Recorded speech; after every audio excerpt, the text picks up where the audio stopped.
you'll do anything special. We're gonna do what we're gonna do, and we preach going 1-0 each week. Are almost mirror images of each other. Run the ball, play solid defense, and then that phase 3, which is so important these days, special teams. You and I talked about it. Your player of the game against Jefferson, where you guys came back, was your kicker. Right, right. And we spend a lot of time on it. I just been around the game, and I don't think I just think coaches and teams spend a lot of time, doing special teams because they worry about everything else until it's too late, So with us, the one game we did lose this year, we got a PAT block. We didn't block the people we need to block it. They end up blocking it. So it's a big part of the game. Well, no doubt about it. And, of course, on the defensive side of special teams, you guys have been blocking bunts quite a bit. Yes, we scheming them up, The thing is, once you get them in that fourth down, they want to punt it. Now let's get the offense to short field, by blocking the punt. So we're putting pressure on people in a kicking game. Now, with this being Atlanta's last game, you guys having one game remaining, do you guys look over the horizon or, like you said earlier, just focused on 1-0? We're going 1-0. We'll worry about White Oak or whoever Sunday. Until then, it's all about the Atlanta Rabbits. Well, you just proved my point right there because you said you had to think about who you were playing next week. So, yeah, 1-0, focused on Atlanta right now, and no doubt about it. Now, I'm going to ask you a question. I'm going to ask you to look in the crystal ball, all right? Okay. That bye district coming up where you got Commerce leading that pack over there. Then you've got Winsboro and then Mount Vernon Malakoff, which that could go either way. Who do you see winning out over there? I feel like Commerce is going to win that district. After that, it's kind of a toss-up between Malakoff and Mount Vernon in third and fourth place because that's one or other team that you're going to play in the playoffs. Right. I don't know. Just maybe thinking about it, I would go Commerce, Winsboro, Malakoff, Mount Vernon. Okay. All right. And you're good with playing with anybody, correct? Anywhere. That's Anybody, right. Anywhere. Put us in the parking lot and we'll play in tennis shoes, right? Yes, sir. All right. Now I am gonna ask you a couple questions about some of your players, like your quarterback. If I'm correct, he's only a junior, correct? Yes, he's a junior. All right, and his name is Achilles Hess. That's right, Achilles. I love that. And, of course, he's named after Hess Oil up on the East Coast, Yeah. And so the kid is an athlete. He can run the ball. He can throw the ball when needed to. I mean, you're very blessed with a field general like that. Yes, he's one of them kids that got a lot of reps on JV. And I tell people all the time, and I tell the coaches, if it's a kid that's kind of on that border of being a varsity player or not, let him play JV as a sophomore and let him get better. Like, we don't need him on varsity just standing on the sideline. There's only one way you can get better is by playing. That's right. He's like one of the kids that later played JV, his freshman and sophomore year. And now he's just benefiting from the results right now. Absolutely. Reps make you a better player. There's no doubt about it. The only thing, the kind of reps we don't need are getting married and divorced again, right? Right. All right. So, again, on the defensive side, who we going to be watching for over there? Whew. Our D-line, man. Those guys are ready to roll. Amari Mentor, Demarion Johnson, Marquise Rutherford, Jacoby Crosby, Braxton Gordon, Jeremiah Flanagan, Deion Patton. So linebacker-wise, Grafton Morgan, and Mason Boudreaux. So our box is really good. Yeah, now the Boudreaux name has been named several times, talking about your defense. And I know you, Coach Lewis. We've talked enough that I figured this out. You don't showcase one guy. Like you just did. You just named everybody because it's a team sport. Right. Absolutely. But if I want to pick one guy on the defense, I would say Mason Boudreaux. Okay, exactly. Well, I say that, but then again, what we do up front, give him a chance to run free and make those tackles. That's right. So, well, I mean, the defensive line and offensive line are the most important. It's the battle of the trenches, and that's what we're going to see Friday night, I think. Yes, that's what it's gonna come down to. I know they have skilled guys that can make plays, but it's gonna start about a yard away from each other with O line and D line. Well, it's going to be a barn burner. There's no doubt about it. Coach Lewis, always a pleasure. And you know my rule. If you win Friday night, we'll be talking. If not, I'm still your friend. Yes, sir. I'll be waiting for your phone call. All right, Coach Lewis. You have a great night. Yes, sir.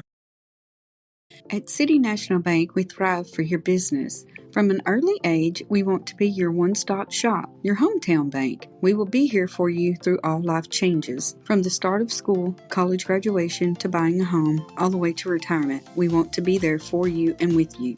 Our CNB Thrive student account is specifically designed to help students build strong financial roots while managing their money responsibly. Whether opening an account online or at a branch, the process is seamless and designed to fit into your busy schedule. The Thrive student account is a great way to introduce your child to financial responsibility. With the real-world experience managing their own money in a secure environment, they will gain valuable skills that will service them throughout their life. Partner with us, helping your child build strong financial roots and let them thrive with your hometown bank. City National Bank, the one-stop shop for your banking needs. And City National Bank, where we make banking easy. Member FDIC. C&C Tire and Service Center, located at 714 U.S. Highway 59 in Atlanta. Charlie's the general manager with over 28 years experience in the tire business. They have 2 mechanics with 20 plus years experience combined. Our tire technicians are some of the best around with over 40 years experience combined. Tyler, James, Steven, Martine, and Lakin. They have an alignment machine that is the best money can buy. We will offer all types of tires, including locally built Cooper tires. Our mechanics are experts with all kinds of steering and suspension work, and also brakes. And guess what? Where they're offering oil changes and any routine maintenance work. They'll eventually be offering AC repair, and they're proud to be serving the community in which they live. Take pride in the fact that that shop is locally owned by Freddie and Crystal Campbell. Come see the local guys you know and trust. They're open Monday through Friday, 7:30 to 6. The phone number, 430-562-2846. Once again, that's CC Tire and Service Center, 714 U.S. Highway 59, right here in Atlanta. Come see the local guys you know and trust. Cass County Radio, KALT, Jim Davenport back with you for the pregame show for the district championship between the Atlanta Rabbits and the Gladewater Bears. We basically took part of the Monday coaches show with Coach Morton to put this together. Looking forward to the game tonight. Here is that conversation with Coach Morton. It's an exciting moment to be district champs, but that's not what you're here for. I mean, that's one of our goals. Okay. That's one of our goals. I think you set multiple goals before the season, you know. That was one of our, we wanted to win the district first and then, you know, make a playoff run. That's another goal. So we've hit the mark so far. We'll see. Right. Well, Gladewater, same record as us. No. Huh? 7-1. Yeah, that's true. They have another game where we don't. You're right. We've won 8 ball games. Excuse me. Yes, sir. 8-1 Atlanta versus 7-1 Gladewater. 5-0 in district. They're 4-0 in district. So we're leading the district right now. And the reason being is they had a bye, and Atlanta's bye is the last game of the season, week 11. So I stand corrected, which he did not mind correcting me, as you saw the smile on his face. Before we get into the game, let's talk about your seniors, because these are your seniors. Yeah. I mean, plain and simple. They're your seniors because they were freshmen when you came along. And I want you to, if you could, rattle off your seniors for us. Yeah, so Caden Linwood has been a 3-year starter for us, tremendous player. He's playing really good right now in all 3 phases. He's really stepped up on offense. You know, when Dre went down, we needed a playmaker in that spot, and he's done a great job of stepping in there, done a great job blocking. He's a very good football player for us. Jaden Riley. You know, Jaden speaks for himself. You know, he's, I think he's one of the best players in school history, in my opinion. If you don't believe that, look at the passing records, receiving records he holds. Tremendous player in all 3 phases, done a great job for us. Kason Bird is a starter for us at Star. Linwood's brother He's been a very solid player for us all year at that nickel position. We call our star Marshawn Woodbury. I thought he did a great job running the football. Marshawn's just consistent, and whatever we need from him, he provides for us. He's a physical, downhill runner. He's good on special teams. He comes in and plays on defense for us. Eli Mitchell has had a phenomenal season. He's very much like Jaden and Linwood. He can do everything. There's nothing he can't do. But he's also an extremely smart football player. He gets us lined up defensively, makes all our checks. He's one of our captains. He's done a tremendous job for us. Our Marie Kinney is a senior backup running back. Has been a great program guy. He helps us a lot on scout team. He's played some late in games and a good job coming in. Had some big runs. He's playing on special teams for us. He's a really good kid. Arion Reynolds is another senior, another program kid. Plays on scout team. Has covered some kicks for us. He's just a good kid, fun to be around. Jamar Gaston's first year playing football. He's been a basketball guy. He's very close with Linwood and other guys from Linden. So I've enjoyed having him on the team this year. He's done a good job for us. Katie and Henderson is a senior defensive lineman, starts on kickoff coverage for us. Once again, great program kid, has really embraced his role, has been a kind of a maniac on kickoff for us, done a good job there. And then our two senior offensive linemen, Landon Harper is a 2-year starter for us, and Nate Hernandez is a 4-year starter for us. Both those guys have been solid. Landon is a guy who's not very big, but he's very physical. He's a good run blocker. He's a very smart football player. And then Nate is a freaking bulldog in there, and he's played more defense for us. We're going to be leaning on him more defensively down the stretch here versus these more physical run teams.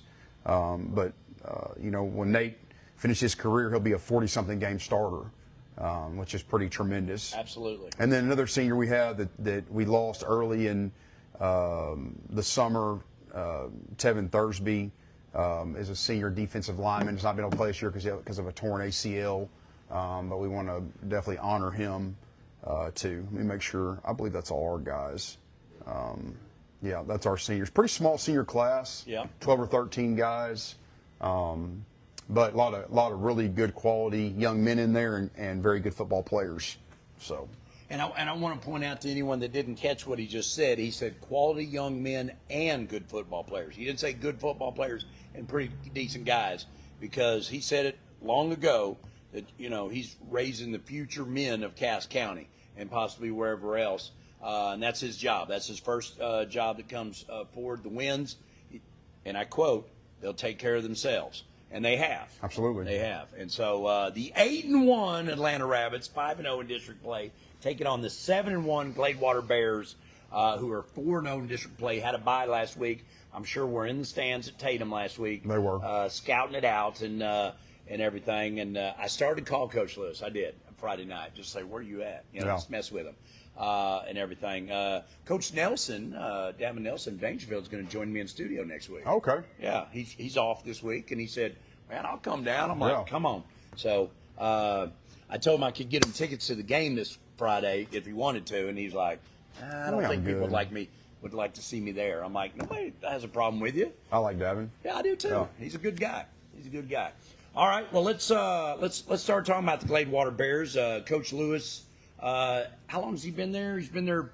He's been on and off there as an assistant coach for several years. This is his first time as the AD. Yeah. First year as the AD, head football coach. And then been head basketball for a while. Yes. He's been at Pine Tree. He's been at Timpson, and at Gladewater, on and off. And then his OC or his DC, one of them is like his best friend, and the other one was at Gladewater when he got hired on. He says he's doing a good job. I kept him. And then like I told you, only because I've talked to him on the phone on Friday nights, the three of them travel separately. Yeah. The OC came from Longview. Okay. He's the O-line coach at Longview. And he's a very good football coach. I got some buddies at Longview that coach with him, talked about how good a coach and good a man he is. I don't really know the DC. I think it was somebody who's on staff already that's a Gladewater guy that's been there and been around the program for a long time and got promoted. So that's good. Yeah. All right. Well, let's talk about Gladewater. Let's talk about their offense first. So they are the same old Gladewater. They're going to be in the pro I formation, heavy run, power, counter, veer, bootleg. Their kids are very physical. They play a very ball control style of offense. They don't throw it a ton, but they are very good at throwing it. The quarterback's first name is Achilles. Achilles Hess is a junior. He's a good player. Yeah. Very, very accurate throwing the football. Their skill guys do a good job of catching. They've won a lot of 50-50 balls. It's going to be a major task for our defense to slow those guys down. They don't make a lot of mistakes. They don't have a lot of penalties. They take care of the football. They don't turn it over. It's almost like looking in a mirror. Right. They're going to lean on their defense and special teams and running the football. That's what they do. Well, that's what we do. So it's strength versus strength. So I'm very impressed with what Coach Lewis has been able to do. I don't think I know. They have the most veteran team in the district. They had a very heavy senior and junior team coming back with a lot of lettermen and a lot of starters that have played a lot of football for them. So they're a very good football team. There's a reason they're ranked, 6 in Class 3A. It's gonna be a major challenge for us. So very good fullback, and Jeremiah Flanagan. He's a little bowling ball. He's probably 5'9", 5'6", 5'7", 220, 230. Runs hard. Two good tailbacks in Carson Cooper and Trey Watts, 21 and 22, are good players. Right. Carson's been a 3-year starter. Very hard to tackle. When they get their pads square downhill, they can create some problems for you. Break tackles. Very seldomly does the first guy tackle those guys. They can run the football at a high level, and so it's going to be a major challenge for us defensively. Well, they put up some points every week. Yeah. They've blown people out. They have. And everything. And my question to you is, do their offensive guys play defense? Some of them do. Some do. They don't have a ton of guys playing both ways. Right. Some of the skill guys will, but not a ton. Is that a concern for you guys? No. Okay. I mean, being fresh is the reason why I'm asking. Okay. No. If we're not in shape by now, then that is true. Yeah. Or if they're hungry. Exactly. That's the other thing. Yeah. All right. And then defensively, what are they doing different? So they base out of a 4-down front. It's basically what they've been doing, but they will jump down in like an old school 5-2 bare front. So they did versus Jefferson. They want to keep 2 high safeties and kind of keep everything in front of them. And their kids do a good job. Their defensive line is a strength of their defense. They're big and physical up front. Mike Linebacker's a good player. Mason Boudreaux is his name. He's got 92 tackles through 8 games. So he's much like Eli. Yeah. He's their guy. He's always around the ball. I think their secondary does a good job of covering. They do a good job of tackling in space. They're fundamentally sound, and they make you drive the football. They don't give up big plays. They are a very solid football team. So. Well, the one thing I do know about the third phase is their kicker. They love their kicker. Yeah, kicker's very good. The kicker, he was the player of the game in the Jefferson game for them to come back and win. Absolutely, made 2 field goals. Yeah, that's what I'm saying. They can do it all. They do a good job with their punt unit. They've not had a punt blocked. They've blocked a bunch of punts. Yeah. A bunch. I think they block one almost every week, which is a major factor. So they're very aggressive in their punt block unit. So we got to do a great job in punt protection and coverage. They don't have a lot of weaknesses, but neither do we. Exactly. Now, so the question is, senior night, it's one of those distractions, it is an opportunity to honor the kids. There's no doubt about it. I'm a fan of that. Anytime we can give the kids credit and all that kind of stuff, and it's every aspect. It's football. Don't they do cheerleaders? They do the band. and I don't know who else they do. Yeah, it's several groups. Cross country, of course. Speaking of cross country, by the way, they leave Friday for Austin for the state meet. Yeah. Coach Morton cannot be there in attendance due to the game Friday. But we've got 3 kids: Landry, Blythe, the one and only boy, sophomore, right? Yes. And then 2 senior girls who have qualified all 4 years of their life in Atlanta, which is awesome. Ella Stewart and Lucy Ransom. And Ella Stewart has blossomed this year. She has. After the surgery and everything. So shout out to them. And they're going to try to get back in time for the game because they're both the drum majors. They are. Yeah, so there you go. So they better get back. Yeah. And maybe they'll have a gold around their neck. That'd be even better. But going back to that, being senior night and everything, you listed about 11. I want to say you said 11. It's 12 or 13 All right. seniors. Yeah. All right. And there's some that you named that I don't know personally. I know the names, but don't know them. But then there are kids that I do know. Yeah. Riley, Woodbury for sure. 2 of them, Linwood for sure. Don't have to say, hey, get your focus. You don't have to do that. No. But it's a concern sometimes when things like this come up. Homecoming, we've talked about that. Senior night and stuff like that. But this is a huge game, and I can't remember the last time that we even talked about it being a district championship game in Atlanta. So this is big. 20 years. Yeah, and so I don't think you're gonna have a problem with the crowd. You're not gonna have a problem with senior night. It's gonna be a packed house. Yeah. For you and your coaching staff, it's another game. You're not treating it any different. No. We got to go be our best. Right. So with that being said, what do you see on the Gladewater side that you go, we got to be ready for that more than anything? Yeah, we have to find a way to get the run game stopped. That's what they live on. They control the ball. They limit your possessions. And it's kind of like body blows. You may stop them in the first quarter. They're just going to keep running it at you. Right. So we've got to do a great job. And it comes down to, like I said earlier, it comes down to blocking and tackling. It comes down to blocking and tackling and fundamentals. Right. And having a great plan to try to take away what they do and make them play left-handed, make them do something they don't want to do. And so, see if they're ambidextrous or not. Yeah, see what they can do. Yeah. You know what I'm saying? And if you allow them to line up and just run over the top of you, well, you get what you get. Right. So our guys, it's a major challenge. All right. With the man across from you. So with that,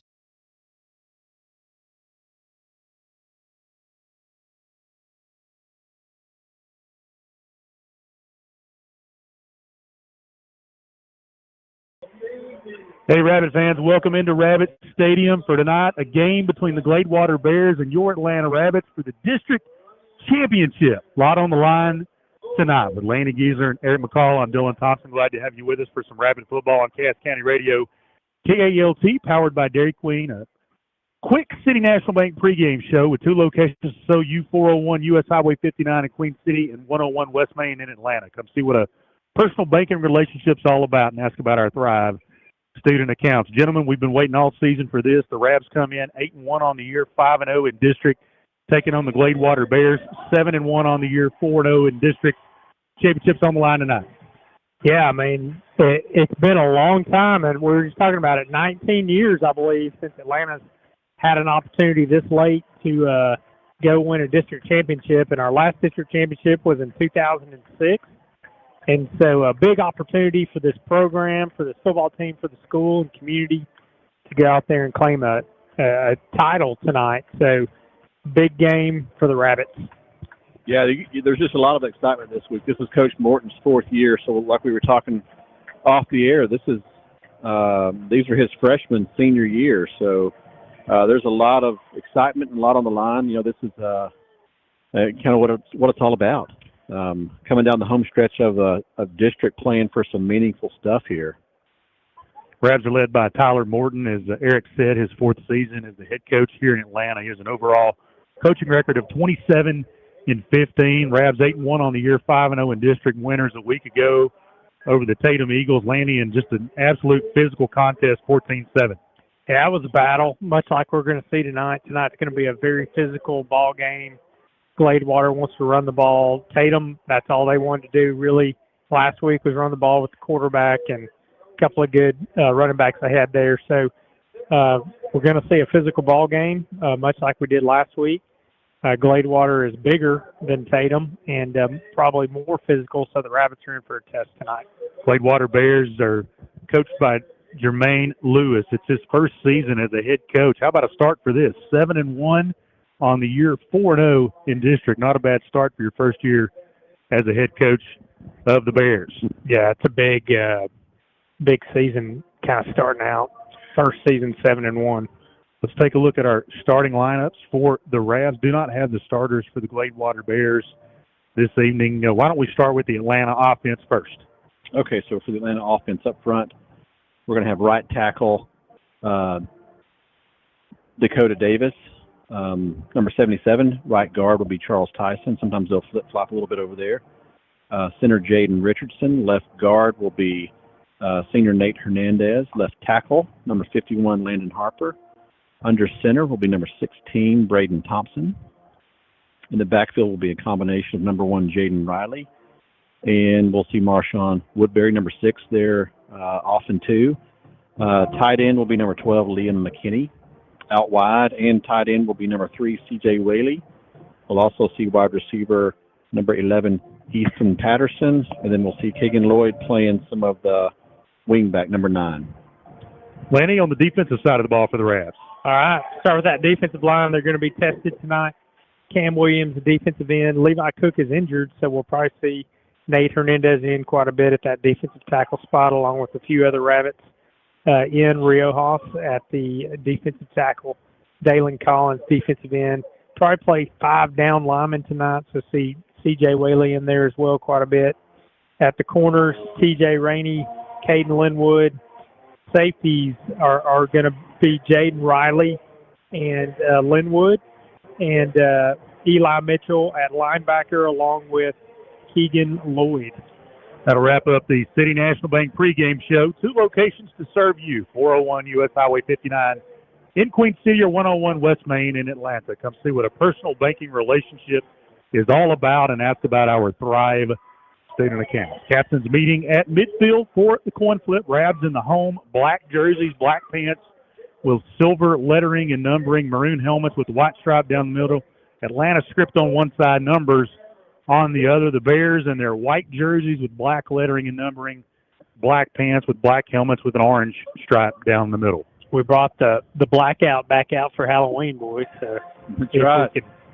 We can get it rolling. If you're out trick-or-treating right now, go ahead and get you some candy and come on to the stadium with hyped up on some sugar and yell for the Rabbits. Bring us a little bit up here, too, to keep us going. That's right.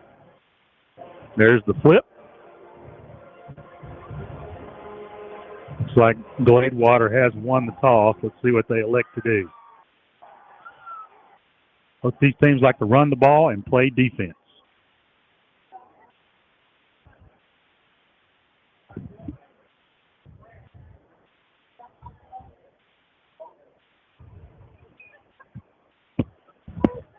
See what the coin toss results here are.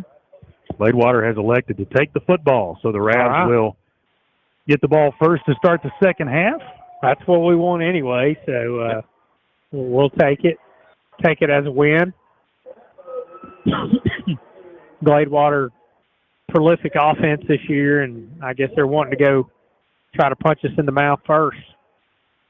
Yeah, usually if the team takes the ball, they have a little statement they're trying to make, so see if the Rabs kind of take that a little personally and come out and answer the bell. C.J. Way is going to tee it up to the Rabs at his own 40. Rabs will move from our left to our right.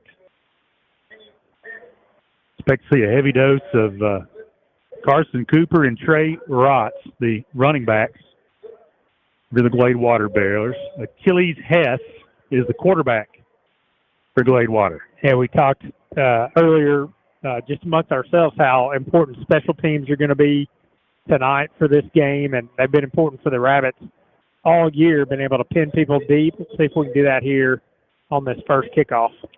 That is Watt and Landon King back deep for the Bears, standing at their own 15-yard line. Again, Whaley's going to kick this one off. Good turnout tonight on Halloween night. Halloween. And say this turnout rivals what we saw on homecoming. It's looking good. I think more people will fill in as we get going tonight. Yeah, I talked to a lot of people who wanted to make a quick round of candy collecting and then make it over to the game. Whaley sizes the ball up, and we're underway. It's a high end-over-end kick, deep kick. It's going to land at the 4 and take a rabbit roll into the end zone for a touchback. Yeah, there we go. There's a win on special teams. We want to make Gladewater drive long fields tonight. Got that triple option, veer offense. They're going to mainly run the ball. We want to give them long fields, hope they make a mistake, see if we can get a turnover on downs and get the ball back. So the touchback will put the ball at the 25-yard line for Gladewater on their first drive. First offensive possession of the night. Battle for the district championship. Hess brings the Bears out onto the field. They'll come out in a 2-receiver set, 1 to each side, I formation, Hess under center. We're going to see this a lot tonight. Rabs go with 5 down linemen. Snap it to Hess. He's going to hand it off up the middle to the fullback, and he's going to barrel his way forward for 2 on that one. 2nd down, 8. Yeah, good job there by that Rabbit D. Again, going with 5 down linemen tonight. That's a look we hadn't seen this season. This is a new wrinkle for this specialty offense that we're playing. Did a good job that time holding them to 2 yards. 2nd down, 8 for Gladewater at their own 27. Same formation, 2 receivers, 1 to each side, I formation behind Hess. Under center. Fakes the give. Now he'll pitch it to the back. Cuts it up at the 30, and he's hit and tackled just short of the 40-yard line near the 39. That'll be enough for a Gladewater first down. Yeah, Gladewater's so good with that misdirection. I thought the fullback had the ball, but did not, and they gashed us there for about 10 yards. Got to play assignment football when you play a team like this. So you've got to really keep to your assignment, stay in your rushing lane, stay in your gap. Gladewater huddles up after every play, gets the play call, and hustles to the line. High formation. Hess takes the snap, going to hand it off, coming left. He's hitting the backfield, spins out of that, and dropped back at the 35. Cam Williams disrupting things. Yeah, Cam Williams leading the area or close to the top of the area for tackles for loss. He's probably not going to get the tackle for loss there, but he busted that play up and knocked the running back off balance, and another Rabbit player was able to come finish that up. But that's a huge first down play for that Rabbit defense, bring up 2nd and 15. Gladewater with it at their own 35. Been solely in the I formation tonight. This time they'll bring in a double tight end set. 1 receiver to the right.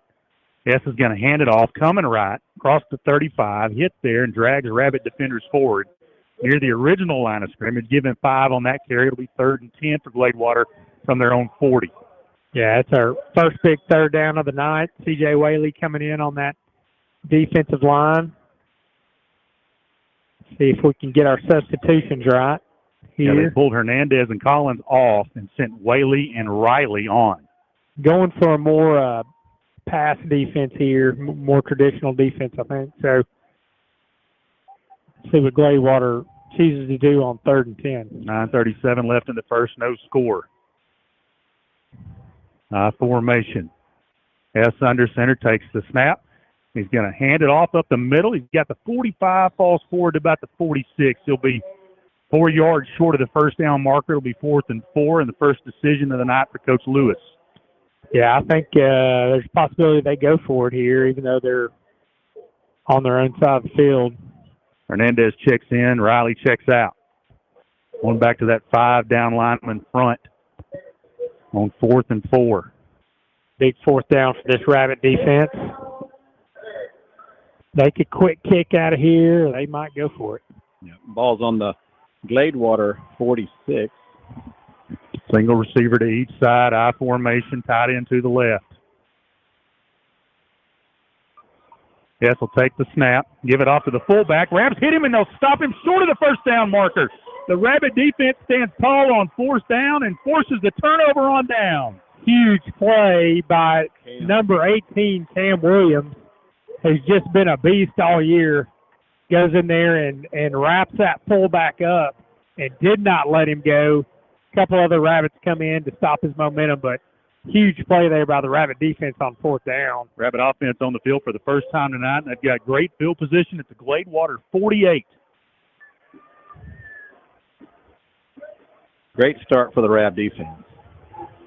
And take that momentum and turn it into some points here. 2 receivers right and 1 left.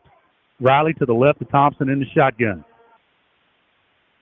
Thompson takes the snap, looking to throw the quick screen to Linwood near side, and he's wrapped up near the 50. That'll be a loss of 2 on that play, 2nd and 12.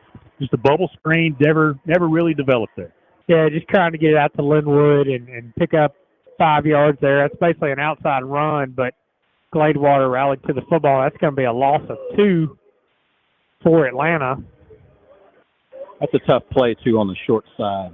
It's just not a lot of space to make something happen if it's not there naturally.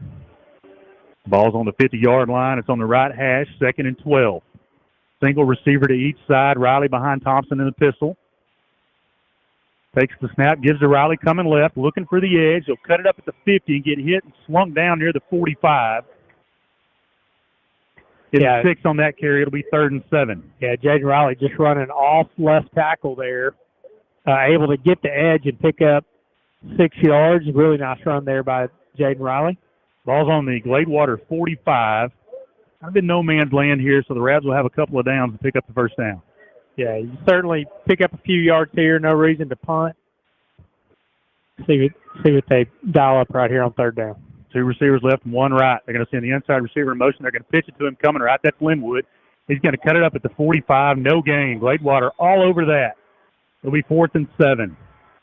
Yeah, Gladewater really rallying to the football. You can see why they've been successful this year with their defense. Looks like Atlanta is going to go ahead and punt here since we weren't able to pick up any yards on 3rd down. Whaley dropped back to kick it away. He's at his own 40. Nobody deep for Gladewater. They blocked a couple of these punts against Liberty Ilo and a couple against Jefferson. So Rab's got to block it up. They've also seen us fake a couple in the last few weeks. And send Linwood in motion. Going to fake the pitch to him. Whaley's going to raise up and throw it, looking for Riley. Threw it too far. Had him wide open. Man. Had Jaden Riley wide open, streaking down the field, and CJ just threw it too far. I don't hate it. That play was there. They sent Linwood in motion as if they were going to hit him for a reverse, which they did last week against Tatum, so that was already on tape. And then Jaden Riley releases, and he was wide open. CJ just had a little too much adrenaline there and overthrew him, so that would have been a touchdown. Instead, it's a turnover on downs, and Gladewater is right back where they were on 4th down. 6.5 minutes left in the first quarter, no score. 1st and 10, Gladewater at their own 45. Rabbit defense back on the field.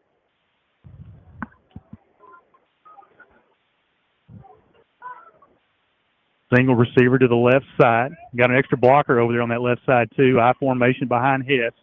Takes the snap, hands it off, coming right. Tripped up near the 45, only about a yard gain on that one for Watts.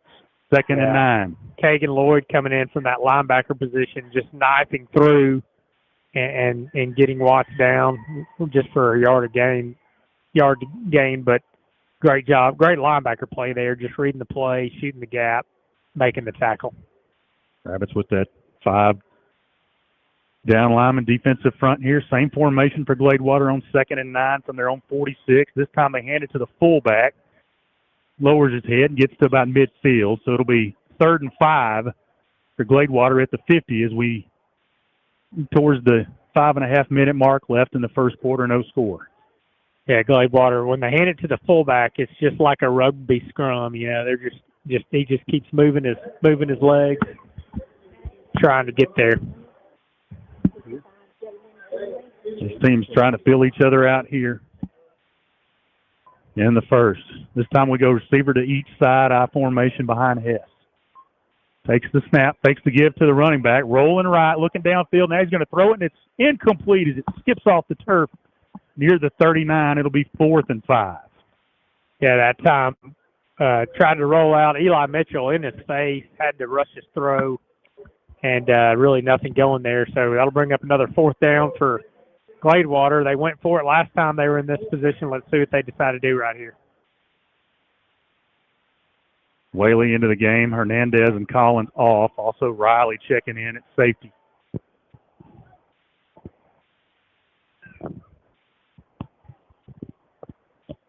Gladewater taking their time with the play call here. 10 seconds left on the play clock before they get in the huddle and make the call.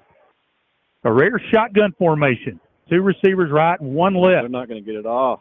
The play clock's at 0. There's the whistle. And the Rabbits took a timeout. Wait a minute. Oh, there we go. Did we? We got a line judge on the near side that signaled that we called timeout. The referee said Gladewater called timeout. Surely we didn't. 0 seconds on the play clock. Can we get a signal? Thank goodness they gave it to Gladewater. That's their first time out of the half. We'll keep it here. 5:15 left in the first quarter. No score. What do you guys think so far? Like what we thought. Physical ball game, defensive battle, and that's what we're going to see all night. Let's see who can make the play. We almost had the big play there on the fake punt, but good defensive ball game so far tonight. Yeah, just a lot of up the middle in a cloud of dust so far. I do like the play call on the fake, and I'm sure the Rab coaching staff have another play or two like that up their sleeve for the right time if it presents itself. 4th and 5 for the Bears at the 50. 2 receivers right, 1 left. Going to be Watts to the left of Hess. Hess takes the snap, looking to throw under pressure from Whaley. Now he's flushed right. He's looking downfield. Rab coverage is there. Diving catch. Did he make it? Get a foot in bounds. Wow.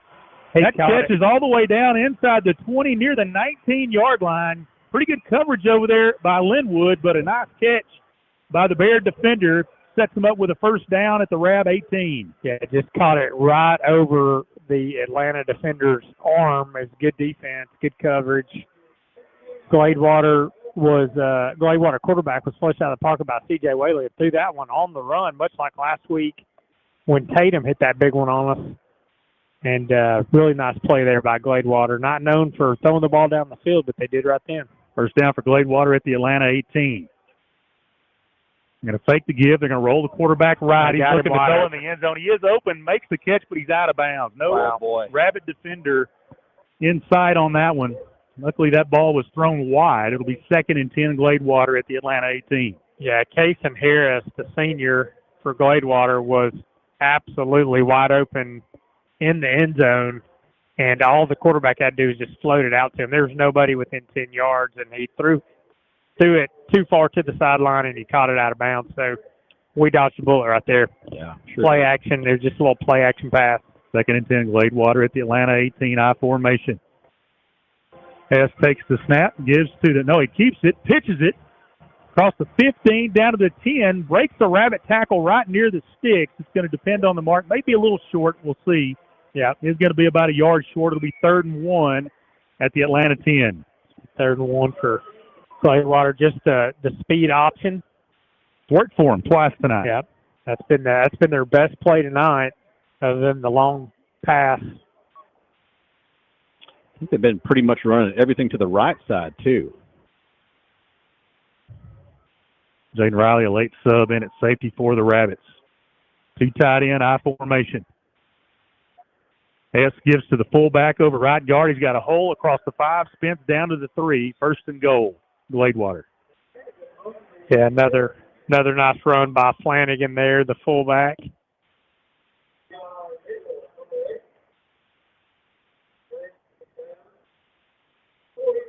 I think we might see him again right here on 1st and goal from the 3.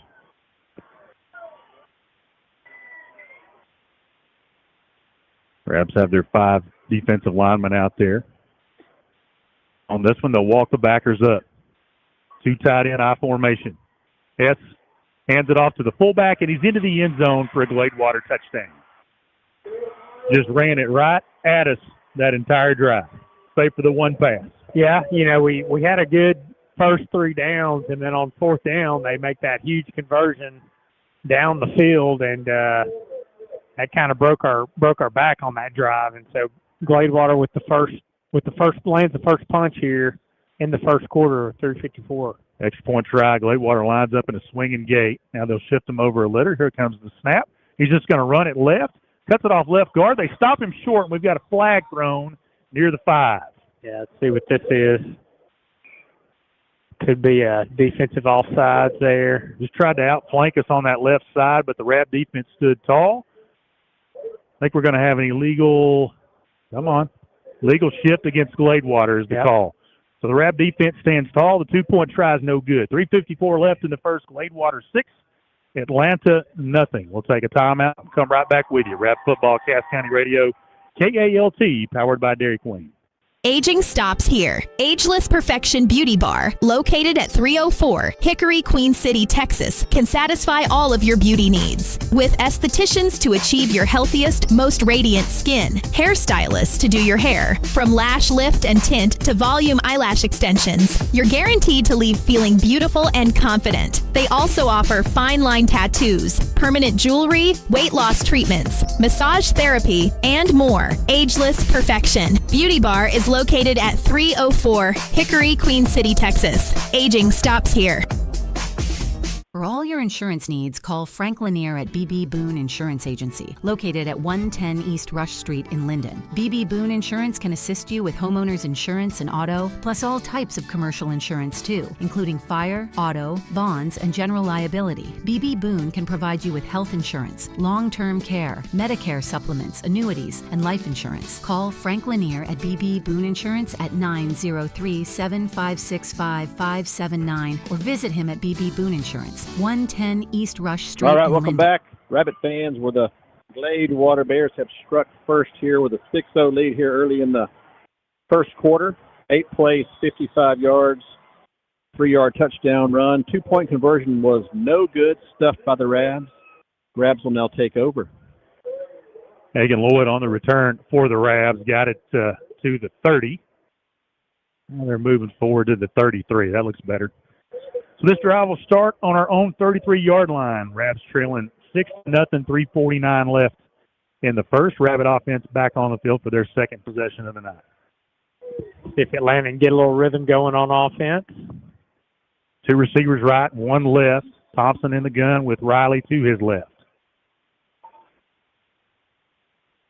Going to send Whaley in motion. CJ clears the formation. Sets up on the left side. Thompson with a snap, fakes to Riley, throwing the curl on the far side to Patterson, makes the catch near the 36-yard line. That'll be a gain of 3, 2nd and 7. Yeah, just soft coverage there by Gladewater. Patterson able just to run a little curl route and pick up a few yards there for Atlanta on first down. Rabs with the ball at their own 36, 2nd and 7. This time Linwood and Whaley go left. Patterson's on the near side. Riley to the right of Thompson in the shotgun. With the snap, hand to Jaden, coming right. Hit the backfield and drop for a loss. Boy, nothing doing up front for the Rabs so far. That'll move it back to the 35-yard line. Loss of 1, 3rd and 8.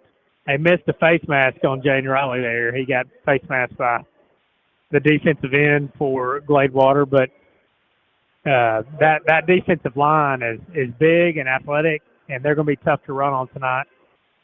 You can see why we've been trying to throw the ball a little more, get the ball outside.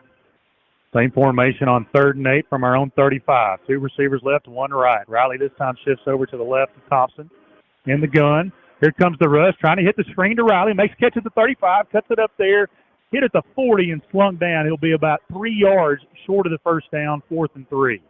Well, we had a bunch of linemen downfield there, just couldn't seem to get a hat on anybody. Yeah, just needed one more block to spring him, and he would have had a nice game there.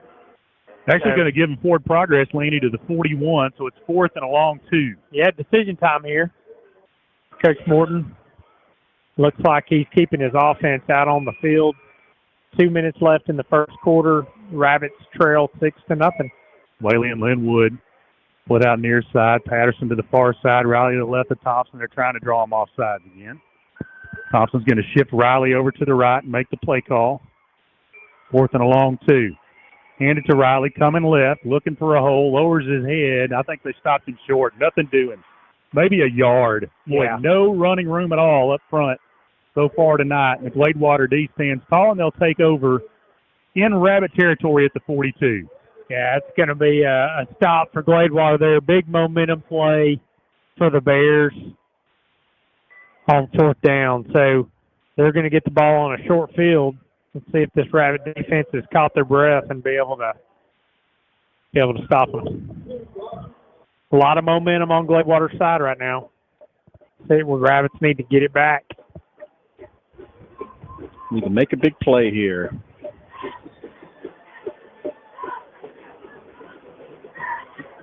Gladewater with it at the Atlanta 42. They lead at 6-0. A minute 38 left in the first quarter.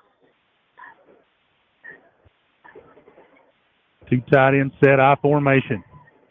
They're going to hand it off up the middle to the fullback, and he's going to pick up 3 inside the 40 to the 39, 2nd and 7. Seen a lot of that tonight. We're going to see it all night. Just a straight handoff to the fullback out of I formation and pick up 4 yards.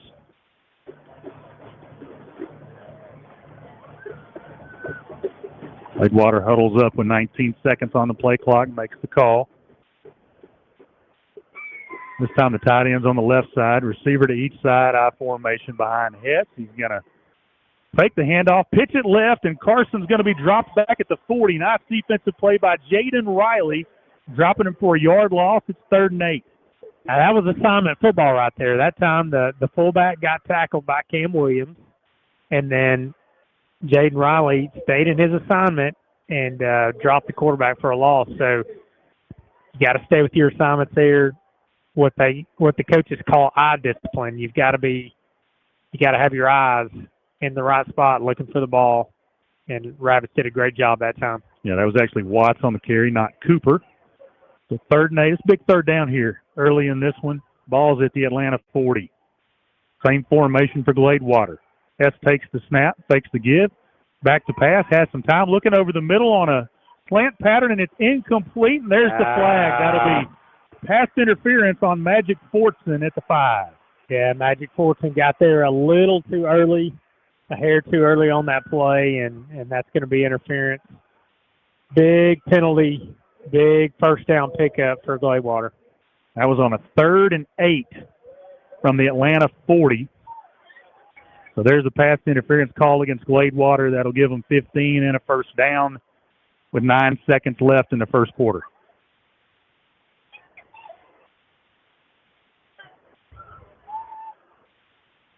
Yeah, that possession, the Rab defense was showing up and had us in a good down and distance there on a tough Gladewater offense, and the penalty bails them out.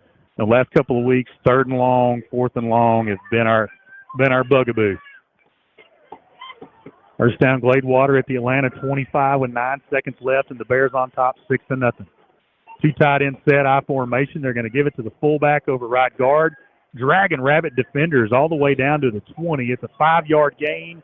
It'll be 2nd and 5 when we come back to begin playing the second quarter. Gladewater 6, Atlanta nothing. Rabbit football powered by Dairy Queen on Cass County Radio, KALT. Back after this.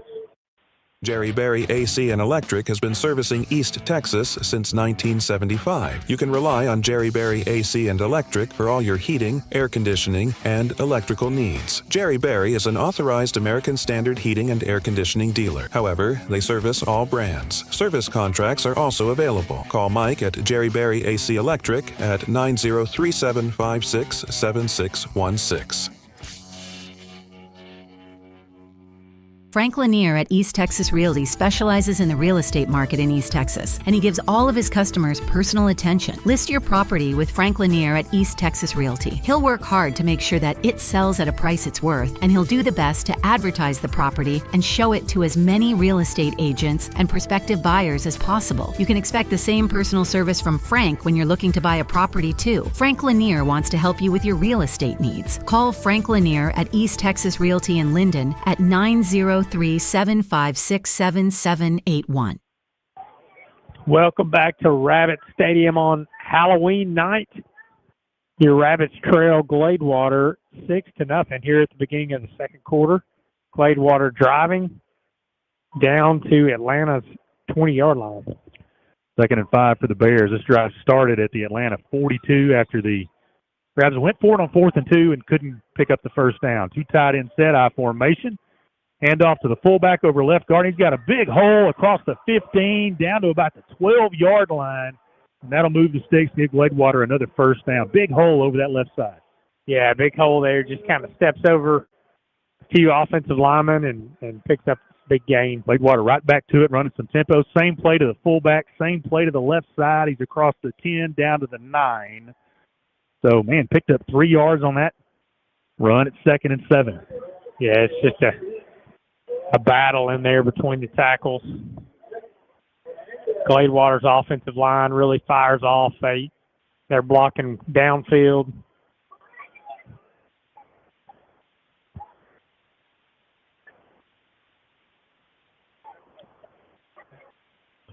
Got a new defensive lineman checking in for the Rabs. Don't have his number. It likely moved up from JV squad this week.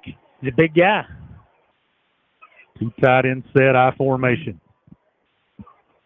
Yes, is going to take it, give it to the tailback coming left. He'll bounce it outside and get slung down near the 5. And they're going to call either a horse collar or a face mask. And I don't think it was either one on that. Yeah, I don't either. It was just a hog tie or a clothesline. Maybe that's not legal, but. Yeah, that's going to move them down inside the 5-yard line. Face mask on the Rabs is the call. Half the distance to the goal. 1st and goal, Gladewater. Ball's at the 2. Gladewater really having their way right now running the ball. Yeah, nothing real fancy, just lining it up and running it right at us. Just an old I formation, a 1994 offense we got going on right here. 10:52 left in the first quarter. Gladewater up 6-0. They got it 1st and goal at the Atlanta 2. Hess is going to hand it off to the fullback up the middle. They drive the entire defensive line into the end zone. It's another Gladewater touchdown. Yeah. Boy, they moved them 2 or 3 yards deep into the end zone on that one. Yeah, it's just physicality right there from Gladewater, and we weren't able to match it. 10:41 left. This time Gladewater opts for the extra point. That's Corbin Sergio out there to kick it. And Maddox Vasquez to hold. Snap back, hold down, kick is good. 10:41 left in the first. Gladewater 13, Atlanta nothing. Rabbit football on Cass County Radio, KALT, powered by Dairy Queen. Back after this. With over 60 years of experience, let our family help your family say goodbye. Sasser Funeral Home, located at 100 Dangerfield Street in Naples, Texas, with full-service funeral arrangements, cremations, headstones, and monument. With our life insurance options, where the insurance benefits can help with the funeral cost and also pay benefits to your family. With local owners, Mr. Jesse and Miss Ida Sasser, who have a vested interest in the community, they care about people. If you ever need to sit down and discuss what your family needs are, we're here to serve you. With everything going up, Sasser Funeral Home is here to serve you while working with you in your time of need. If you mention Cass County Radio, KALT, there will be a discounted rate for your funeral services. For more information, call 903-897-0800 or 214-621-9942. Ask for Jan Coffee at Sasser Funeral Home. Your family all right, funeral welcome back to Rabbit experts. Stadium, where Gladewater's put another touchdown plus 1 on the board. So we've got a 13-0 lead here early in the second quarter by the Gladewater Bears. Pitch kick on the far side, filled it at the 25. He's coming left, cut off there, goes back right across the 30 to the 33. Boy, we made something out of nothing there. Gladewater had a beat on him, and the Rabbit return man, that's who returned it, boy? I think it's Linwood. Linwood. Yeah, number 0. Yeah, did good to get it across the 30 to the 33. So that's where the Rabs will take over. These silver numbers on these black jerseys They're tough to read. are tough for a 44-year-old from the press box. They're tough to read. Maybe I should go see an optometrist. Eric, do you know an optometrist that could help me? I'll just bring you some binoculars. Get the binocs out. 10:34 left in the second. Rabs trail 13-0. Got to figure out a way to get some points on this drive. Got to make something happen. Got to get something happen. We don't want this game to get away from us, so need to get a little momentum back on our side. Thompson takes the snap, fakes to give to Riley, looking to throw it over the middle under some pressure. He's throwing a go route to Whaley. Got Whaley, makes the catch at the 35. He's down to the 32. Yeah, great job there. That's exactly what Atlanta needed there. Braden dropped back, had plenty of time, good protection. CJ runs the post route. Braden puts it right on him. Great pitch and catch there. CJ Whaley, Braden Thompson. Braden was under a lot of pressure, too, so he was able to stand in that pocket with a lot of traffic and step into that throw, and great poise and pass there by Braden. First down, Rabs at the Gladewater 32. Pistol formation. Going to fake the give to Riley, roll Braden left. He's looking for Whaley. Whaley's covered. Braden's going to keep it. He's across the 30 down to the 28. Yeah, good job there, picking up 5 yards on first down, and this is what we're going to have to do to move the ball on this defense. We're going to have to open up the offense a little bit, throw the ball downfield, get them loosened up a little bit, and then maybe we can run the ball on them some. 2nd and 6 for the Rabs at the Gladewater 29. Rabs trying to put some points on the board here and respond. 2 receivers right, 1 left. Riley to the left of Thompson. Going to hand it to Riley, coming left, bounces it outside, cuts it up, and he's got a couple down to the 27. Boy, just tough sledding up front. Yeah, it looked like he was going to have a little hold, pick up 4 or 5 yards, but Gladewater closes quick. Only able to pick up 1 there. 3rd and 4 now for the Rabs at the Gladewater 27. 4 down territory here, so you can run the ball a couple times, see if you can pick it up.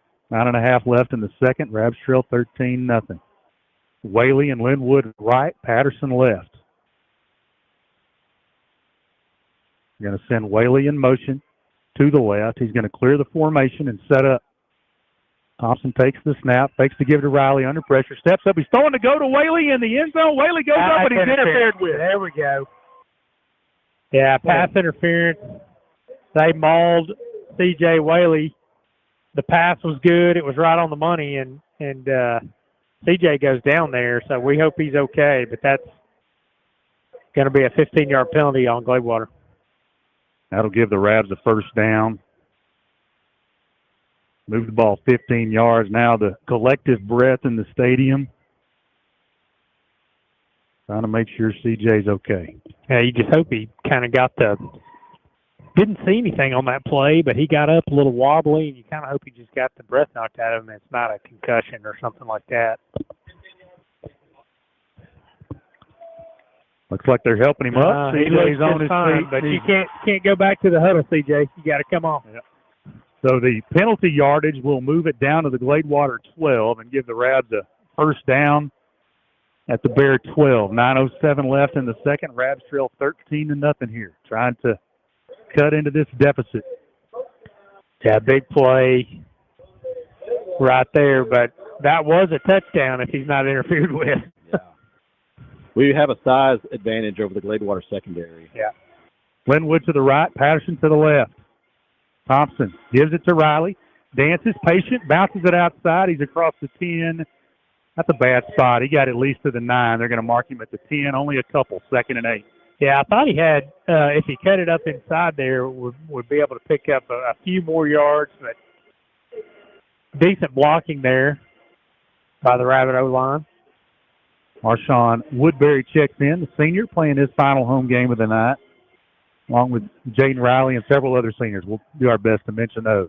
Yeah, I like Marshawn's physicality here against this team. And a fake to give to Woodbury, throw to go to Whaley. He's double covered, nothing there. It'll be 3rd and 8.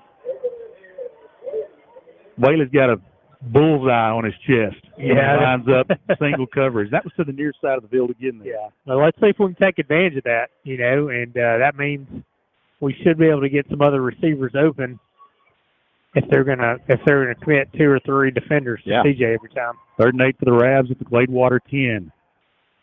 That's a tight end sneak out here. Linwood and Whaley left, Patterson right. Riley's back in there at running back. They'll send Whaley in motion to the right. Thompson with the snap. Throwing it to Riley out of the backfield. It's too high. He threw it too quick. Yeah. Riley didn't have his head turned around. Yeah, that was there. That would have been a touchdown. Just sneaking Jaden Riley out from the backfield. And it's going to bring up fourth down. Looks like kicking teams coming on to attempt a field goal. Yeah. Oh, no. This will still be a 10-point ball game. Two-possession game if we hit it. It's a 27-yarder. Whaley on to kick it. Riley with the hold. Whaley with the kick, and it's wide right. Oh, he got it! Wow. the little corner between the upright and the crossbar. Can't get it any closer than that. Boy, we'll take it. It looked like they might have gotten blocked, guys. I thought so. A Gladewater defender was in there, and he might have got a finger on it because that ball just didn't look like a normal C.J. Whaley kick. We'll take a quick 30-second timeout. 8:20 left in the second. Gladewater 13, Atlanta 3. Rap Football, Cass County Radio, KALT, powered by Dairy Queen. Are you needing to fix up your vehicle or ATV? Come on down to Roark's Auto Parts for the best parts, prices, and unbeatable customer service. We'll find the parts you're looking for, whether it be for your car or truck, diesel, industrial vehicle, ATV, or lawn care machine. Roark has your Gates belts, Witz filters, and Continental batteries. Come put the Roark crew to the test. 100 East Main Street, Atlanta, or give them a call, 903-796-2831.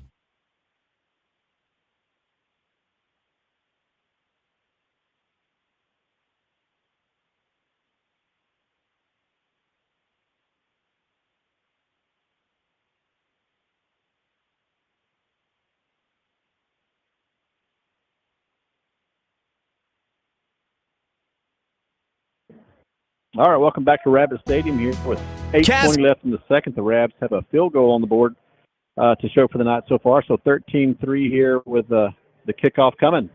Fielded at the 18, coming left. Cuts it up at the throw. Huge hole. He's to the 40, 45. Got the kicker to beat. C.J. Whaley grabs him and flings him down. Nice return by Gladewater. They're going to start at the Atlanta 46-yard line. We got a flag? Maybe two flags. Yeah, I'm not. I think this flag might be like sideline interference or something on us because the side judge got knocked down. I think he ran into some of the dads down there. Yeah, he didn't run. The coaches are looking at the dads. He didn't run into a coach or a player. It's just some dads down on the sideline. Yeah, Coach Morton is giving a little stare down.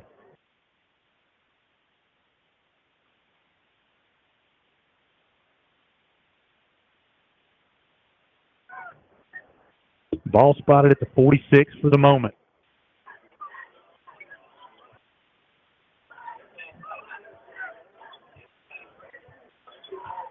That's a 15-yard penalty. Wow. Sideline interference against Atlanta. Well, that's tough. That's when it's on a fan and not a coach or a player. Yeah, on top of a good return, too. So that's going to set Gladewater up on our 31. There's a whole lot of finger pointing going on down there.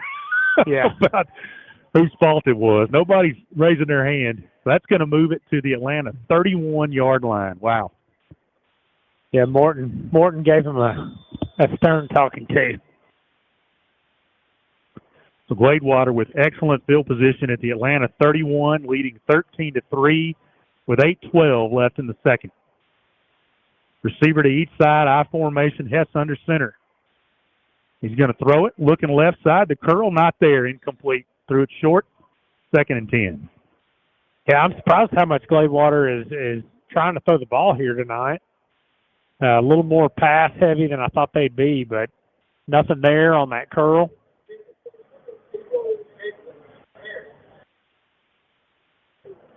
Bring up a 2nd and 10. Approaching the 8-minute mark of the second quarter. Same formation. They'll shift fullback over to the left side and put him in the slot. They're going to pitch it coming left. Tripped Great up in the play. backfield. And there's Eli Mitchell showing up. Loss of a yard, 3rd and 11. Yeah, Eli Mitchell, all season has just been a rocket coming from that linebacker position. A lot of speed, reads the ball quickly, and just a great tackle for loss there for Eli Mitchell. Was Cooper on the carry for Gladewater. That time they lined the fullback up in the slot and had him block, and Eli blew past him and dropped him for a loss. 3rd and 11 at the Rab 32. They're going to go for it here on 4th down if they don't pick this up. So let's get them good stop here. The same formation, they'll flip it to the right side. They'll fake the give to the tailback, rolling right to quarterback. Under pressure, steps up. Now he's going to throw it. It's caught near side, hit at the 30, and wrapped up there and dropped. Nice coverage, only 2 yards on that pass play. It'll be 4th and about 8 for the Bears, and that was Kason Harris on the reception. Rabs all over that one. That was Linwood, who got their first 4th and 8. Yeah, got a good hit on the quarterback there, and he's coming up a little gimpy. After that was one that I almost thought he was going to make a mistake and we could pick that off. He was running for his life and flung it out there. But they were able to pick up a couple of yards. Huge 4th down here in the first half. We don't need to let them score here, guys. We got 8 seconds on the play clock. They're going to have to hustle to get this play off. Yeah, they're going to have to take a timeout. Here. 1, and then there's 0. Yeah, they're going to get There's the timeout. That's the second timeout of the half taken by the Bears. We'll take it with them. 30-second timeout. 6:28 left in the second quarter. Gladewater 13, Atlanta 3. Rap football powered by Dairy Queen on Cass County Radio, KALT. Price Hardware in Atlanta is open Monday through Saturday from 7:30 until 6 p.m. for all your hardware needs. Price Hardware can help you with just about any project. Their staff takes pride in customer service, lawn and garden tools, paint, housewares, plumbing, and much more. Price Hardware is open Monday through Saturday, 7:30 till 6 p.m. at 302 North William Street in Atlanta.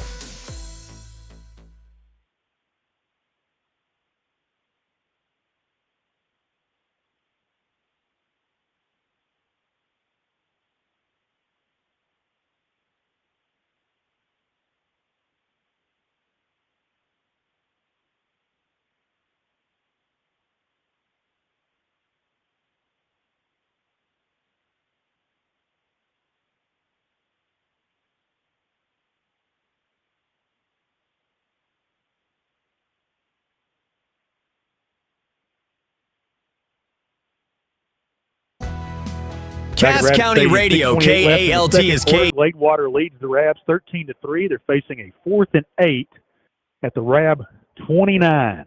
District championship on the line tonight. It feels like a big play. Yeah, this will be a really big play for the Rabbit defense early in this game. Shotgun formation, 2 receivers left, 1 right. Hess takes the snap, steps up in the pocket, rolling left. Ian Riojas drags him down at the 30. Great and play. the Rabbit defense, after giving Gladewater the ball at the Rab 31 off the 15-yard sideline interference penalty, the Rab defense stands tall and forces the turnover on down. That's how you get sacked right there. You stay in your lane. That's what Ian Riojas did. C.J. Whaley, coming from that defensive end spot, put pressure on the quarterback. Quarterback steps up in the pocket, but Ian Riojas was disciplined and was right there to bring him down. Huge play by Riojas, huge play by that Rabbit defense. Something he did on that play, too, he was being blocked backwards, and he spun off of his blocker into the sack instead of letting his guy drive him. Yeah. Heads-up play. First down, Rabs at their own 31, 6:24 left in the second. Rabs have all 3 of their timeouts. They're going to send Linwood in motion. They're going to fake the pitch to him, roll Thompson left. He's under pressure and just throws it away as there was nothing doing there. Yeah, they're trying to get it to McKinney there, leaking out from that H-back spot, but he was covered up.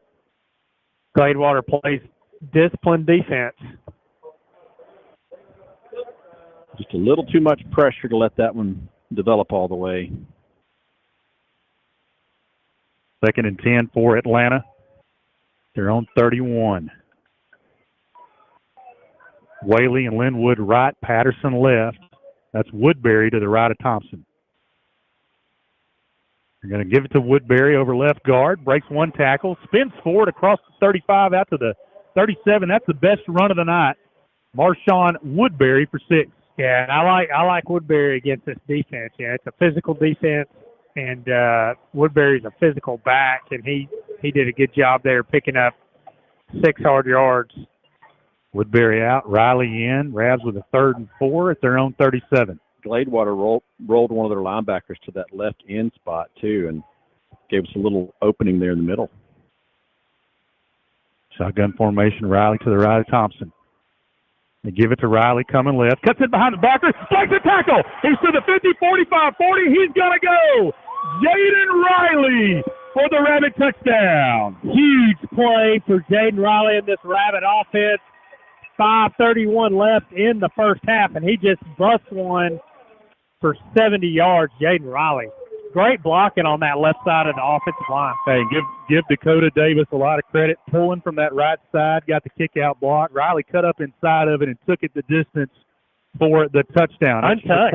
Untouched. Well, he broke one tackle. Yeah, one. But Whaley, extra point pending.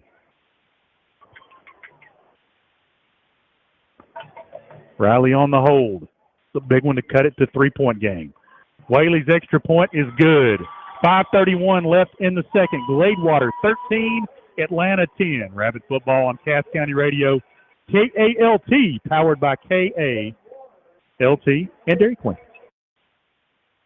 Looking to build or remodel? Holland Construction has you covered. With over 30 years of experience, we specialize in log homes, metal roofs, decks, privacy fences, tile, drywall, painting, windows, and cabinets. Whether it's a custom home, a small project, or a big renovation, Ronald Holland and his team are ready to bring your vision to life. Call Ronald today at 903-824-0388 or 903-824-6317. You can also email us at hollandconstruction@aol.com. Holland Construction, your trusted partner for all your construction needs. All right, welcome back to Rabbit Stadium here on Halloween night, where the Rabs have just scored on a big run by Jaden Riley here. So we've got a 13-10 ball game. 3 plays, 69-yard touchdown drive, extra points good. Whaley's now set for the kickoff. Big answer there by the Rabs after the D got the turnover on downs. Punch it into the end zone. Whaley to kick from his own 40. Kicks away. It's an end-over-end kick. Takes a bounce at the 20-yard line. Fielded at the 17. Coming left. A big hole on that left side. Ball's on the ground and bounced right back to him. Boy, that was a great stick on the return man, but the ball hit the turf and bounced right back into the hands of Landon King. So Gladewater's got it at their own 33, 1st and 10. Yeah, TJ Rainey just lit up the return man. He dropped the ball, but he was able to jump back on it, but that would have been a big turnover for the Rabbits. But big hit there by TJ Rainey. 5:26 left in the second quarter. Gladewater only has one timeout. They lead at 13-10. Rabs do get the second half kick. So Rab defense looking to shut them out again here on this possession. Rabs come out with a five-man front here on 1st and 10. High formation behind Hess. Takes the snap, hand it off, coming right, cuts it up. Wrapped up at the 35, slung forward to the 38-yard line. That's a good pickup on 1st down, about 5. It'll be 2nd and 5. Yeah, nice pickup by Gladewater there. Creating some space for their running back. It was Watts on the carry that time for Gladewater. Your defensive line has got to stay disciplined, got to clog it up, let those linebackers roam. Can't stand up and try to read the play. You got to clog that thing up. 2nd and 5 at their own 38. They're going to hand it off to Watts coming right. Gets hit in the backfield, trying to string it out. There's a great open field tackle by Jaden Riley, dropping him at the 38-yard line. Loss of about a yard there. It'll be 3rd and 6. That's what that defensive line did right there. They stood their ground. Running back was forced to bounce it outside, and Atlanta speed with Jaden Riley able to come in there for the tackle for loss. That looked good, boys. 4:20 left in the second quarter. 3rd and 6 for Gladewater at their own 38. Woodbury checks in linebacker. Done that the last several weeks. That's some success there. Twins left for Gladewater. They got a tight end over there, I formation. They're going to hand it off to the fullback. Gets across the 40, hit at the 42, and stood up short of the first down marker. It'll be 4th and a long one. See what Coach Lewis decides to do here. Decision time, 3:53 left here in the second quarter. If he wants to take the risk of going for it on 4th down and Atlanta getting a short field for a quick score. Looks like a clock rolling. Number 28 had to come out on that play too, so the fullback. Yeah, fullback's out. And they brought in another receiver. Hernandez checks in on the defensive front. Woodbury checks out at linebacker. Need to stay disciplined on that line and not fall for a hard count. Gladewater's going for it on 4th and 1 from their own 42. Same formation, Twins left, and Coach Morton calls his first timeout of the half. We'll take a 30-second timeout with them. 3:31 left in the second. Gladewater 13, Atlanta 10. Rabbit football powered by Dairy Queen. Cass County Radio, KALT. If you're looking to purchase a home, a commercial piece of property, or real estate, or you'd like to sell your current home, commercial property, or acreage, call Stuart Smith at Superior Realty. Stuart Smith with Superior Realty is the sponsor of our Atlanta Rabbits Player of the Game. Call Stuart Smith, Atlanta High graduate, for all your real estate needs. That's Stuart Smith at Superior Realty. Call 903-824-2281. 903-824-2281.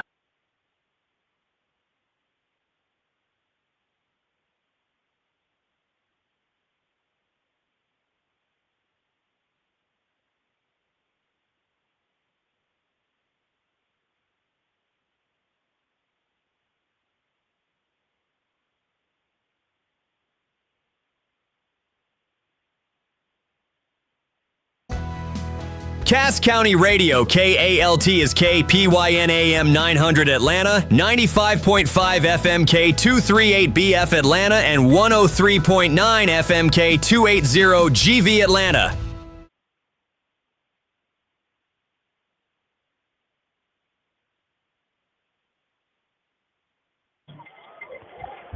Back at Rabbit Stadium, 4th and 1, Gladewater going for it, and, man, it's right at the sticks, man. The line judge on the near side looks like he might be a little short. I think we got the football, boys. Is it a turnover? This side it's short. They're looking at Rabbits say they got it. Nope, they're going to say he's down. Oh, and he's short. Yeah, he's short. Yeah, he's absolutely short. On 4th and 1, the Rabbit defense appears to have stood tall, and the Rabs taking that time out allowed Flanagan, the fullback, to get back in. He got the ball. Yeah. Yep. And I think he's short. We clogged up the middle there, so he looks like about a half a ball short. I think he's short. They're going to measure it, but it's short by... I thought he was going to be short if they used his right foot. They spotted it at his left foot. Yeah, it's short by half a ball. Well, what a huge turn of events. 3:27 left in the second. Raps have 2 timeouts. They trail 13-10, and they get the ball to start the second half. Yeah, this is huge for Atlanta right here. The measurement, oh, yeah, he's short. The Rabbit defense on 4th and 1 stands tall, stops Flanagan on the dive, and the Rabs will take over in Gladewater territory at the 42. Huge play. Yeah, big play by the Rabbits. This crowd letting them hear about it. And 3:27 left here. Atlanta trails by 3. Get the ball at the second half. Begin the second half. So if we can go put this in the end zone right here, that'll be huge. Got plenty of time. For this Rabbit football team. Got plenty of time. We got the 2-minute warning. And you don't really want to leave. Don't really want to leave any time. Just take your time. Go score some points. 2 receivers right and 1 left. Riley to the right of Thompson. Gets the ball. It's on the ground. And Gladewater's on it. Yeah, man. Oh, Atlanta gives it right back to Gladewater on the fumble, and they've got it at the 42-yard line. Wow. What a bad break right there. Just a hand, I don't know what happened, but the ball comes out. Jaden hits on the ground and just didn't get the handoff, and so that's going to be a big turnover, first turnover of the night. Give the ball back to Gladewater after that huge 4th down stop. Well, the Rabs win about 6 games. Didn't turn the ball over a single time in the last 2 weeks. This week included would be 3. We put it on the ground. Yeah. First down, Gladewater at their own 42. They get new life, 1st and 10. 3:22 left in the second. They've only got one timeout, though. Twins left, Hess under center. Hands to Flanagan, coming left. Rab defense stands tall, drops him for about a 2-yard gain to the 44, 2nd and 8. Yeah, we're defending the fullback dive pretty well right now, boys, so that's good news. Yeah, they got Cam Williams shifted down to a defensive tackle spot. Yeah. As they got C.J. Whaley at the end. And they got Cam lining right up over the football. Yeah, that's a tough, Cam Williams is going to wreck shop in that position. He's just too big, too quick. Same formation for Gladewater, 2nd and 8 from their own 44. Fake to give to Flanagan, running the option to the corner. He's got the corner. 45-40, he's down the sidelines at the foot race, and he's going to take it into the end zone. Boy, he beat Caden Linwood to the corner, and that's a touchdown for Carson Cooper. 56 yards. Boy, and that's just talked about assignment football, and right there we just blew our assignment. That's it. Somebody's got to take the pitch man. We didn't pick up the pitch man, and he took it to the house. What a bad break for the Rabbits right there, guys. Had all the momentum going on our side.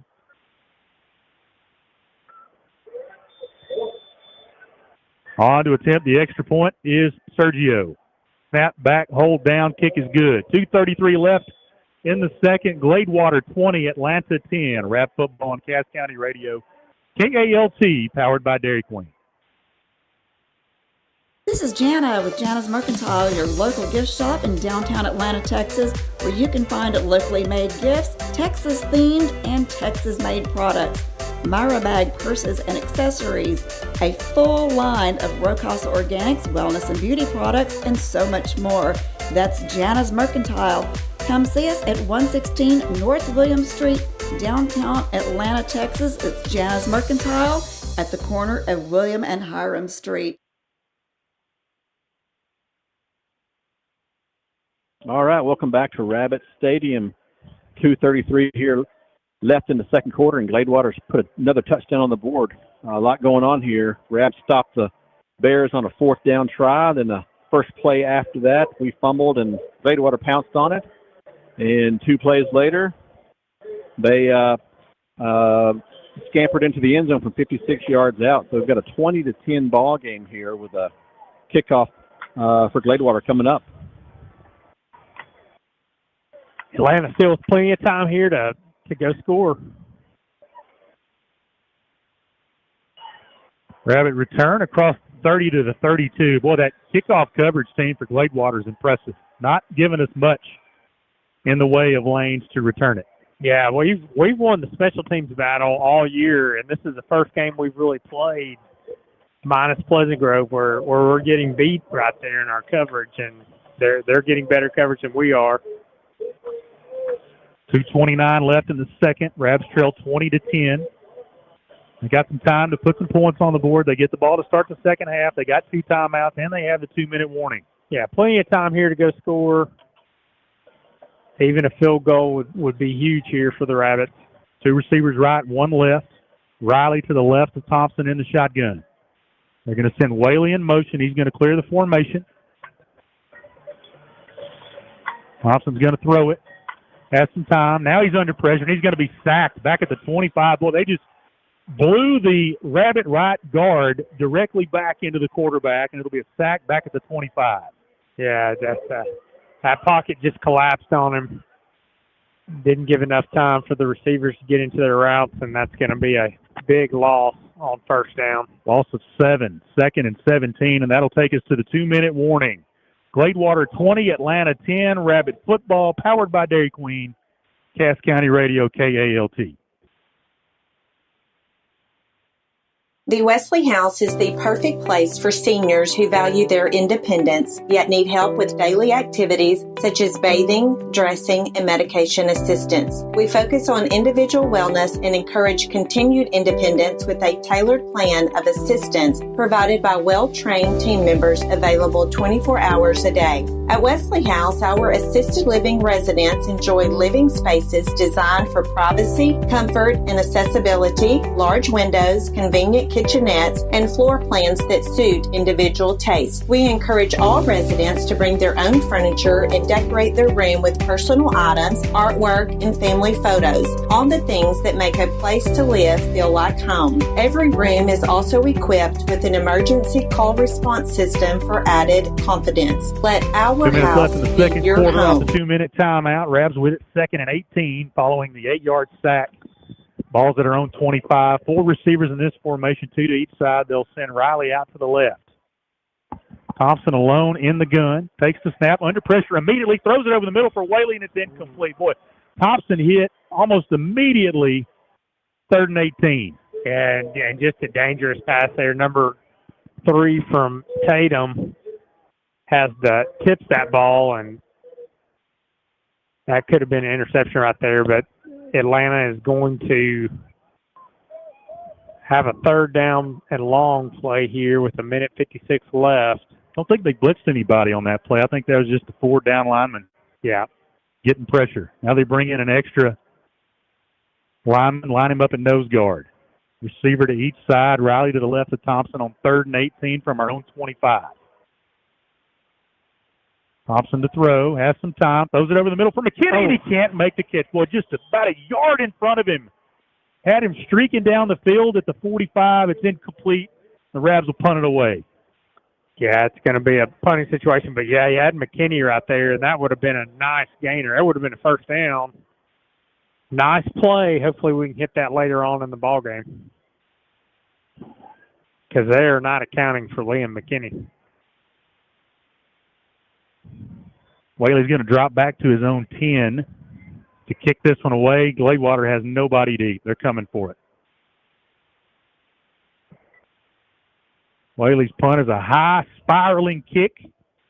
Going to take an Atlanta roll inside the 40 down to about the 37 and be touched up there with 1:37 left in the second quarter.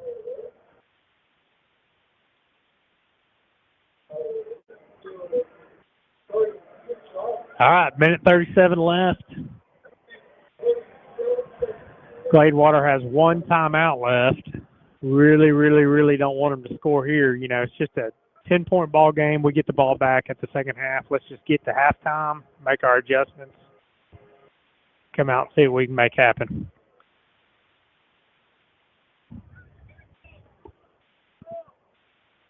It'd be nice to have Gladewater return the turnover favor here. Yeah, even that up a little bit. Yeah, all's fair. 1st down, Gladewater at their own 36. 1:37 left in the half. Gladewater does have a timeout, and they lead Atlanta 20-10. Let's just all assume it's going to be an I formation unless I say otherwise. They're going to fake the give, roll him left in the flat, and it's thrown way over the head of the intended target, the fullback Flanagan. Incomplete, 2nd and 10. Yeah, Eli Mitchell just getting pressure on him there, forcing that throw, nowhere to go for the quarterback.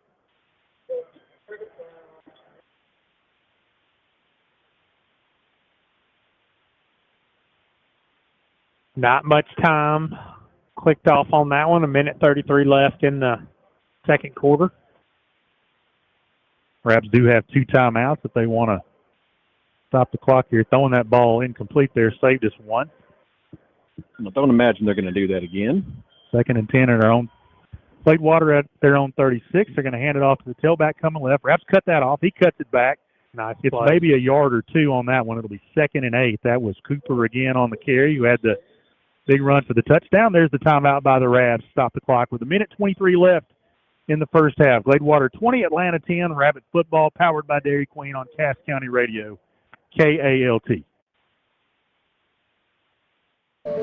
MJS Management in Linden, Texas is a provider of affordable housing for seniors and families. MJS Management has affordable housing available in Linden, Atlanta, Queen City, and Hooks. This is not your typical affordable housing. Call Marlon and Gina at 903-756-5554. That's 903-756-5554 for MJS Management. Check out all the affordable housing available on their website at rentalhousingdeals.com. Welcome back to Atlanta, Texas Rabbit Stadium. The score is Gladewater 20, Atlanta 10. 1:23 left here in the first half, Gladewater has the 3rd and 8 from their own 48-yard line. Rab defense looking to come up with a big stop here and see if we can't force Gladewater into a tough 4th down decision. Minute 23 left in the first half. Rabs do have a timeout in their pocket, as does Gladewater. High formation. They're going to throw it over the middle of the tight end, and it's incomplete. Nice job by Eli Mitchell sliding over there to at least get a hand up in the face of the tight end. That's Jacoby Crosby. It's incomplete, stops the clock, saves the Rabs a timeout with a minute 20 left in the first half. Gladewater with their first punt of the night. Might say our first punt of the night here, guys. See if we can get a little return. Minute 20 left. Still have a timeout left, so there's still a little something. Well, a little time to get something going on offense. This is the first time they've had the long snap and field the punt and get it off, so they've got to execute. Yeah. Yeah, block would be nice. Don't jump off sides. Snap back. Punts away. High hanging punt. Riley's going to get away from it, takes a rabbit roll, and will be down at about the 37-yard line with a minute 10 remaining in the first half. So the Rabbit defense does their job. Boy, Caden Linwood was pretty close to blocking that one coming off the edge. So let's see how aggressive Coach Morton wants to be here on offense. I think if he's taking those timeouts, he wants to be aggressive and go try to get some points here. Yeah. Even a field goal would do wonders, guys, making it a one-score game. So we need to get about 30 yards for that. This might be a good screen pass, yeah. Two receivers left, one right. Riley to the left of Thompson. They're going to send Whaley in motion to clear the formation to the right side. Thompson with the snap, looking to throw. Now he'll step up in the pocket. He's going to get hit from behind. Dragged down at the 40. That's a gain of a couple on the quarterback scramble. 2nd and 8. Clock with a minute left. Rolling. Rabs line back up in a hurry here on 2nd and 8. Still time. Patterson's got to shift over back to the right side here. Going to send Whaley in motion again. It'll take some more time there. 40 seconds left. Thompson to throw. Under pressure, throws it in the flat to Patterson, and it's short. Dives, catches it at 39. Clock's rolling. 30 seconds, and the Rabs will call their final timeout of the half. He had Patterson wide open on the right side, and he threw it short.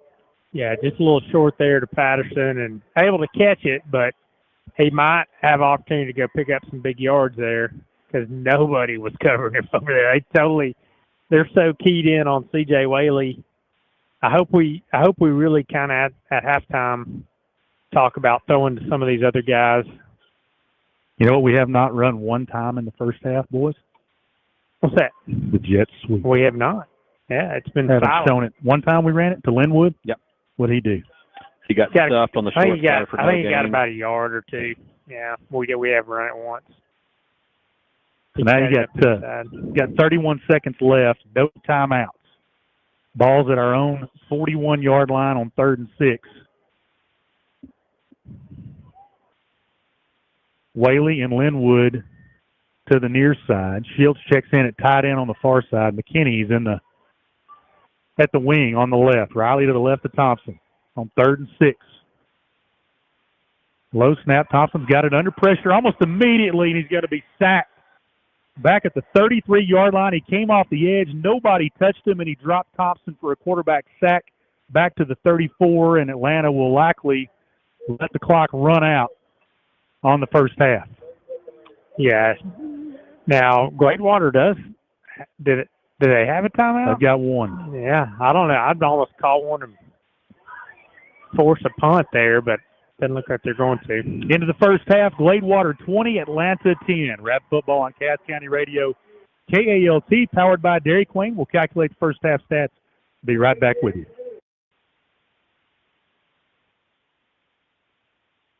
Big news, Cass County Radio. East Texas Meat Slingers has officially moved into our brand new location at 110 Northeast Street in Atlanta, Texas, right across from the Chamber of Commerce and next door to Harp's Jewelers. After 2 years of serving our community, we're stepping into a larger space that gives us room to grow and serve you better. By popular demand, we have new store hours so you have more opportunities to get the goods you want. We are open Monday through Saturday from 9 a.m. to 6 p.m. and Sunday from 12 p.m. to 5 p.m. Don't forget, we are now hosting a farmer's market every first and third Saturday of the month from 9 a.m. to 2 p.m. right here at our new location. This is your chance to shop fresh baked goods, local produce, and more, all from your neighbors in East Texas and the surrounding areas. So stop by East Texas Meat Slingers' new location and see what all the hype is about. Premium meats, local flavor, and a true community gathering place. Come hungry, shop local, and see why we're proud to call Atlanta home. East Texas Meat Slingers, feeding families and fueling our community.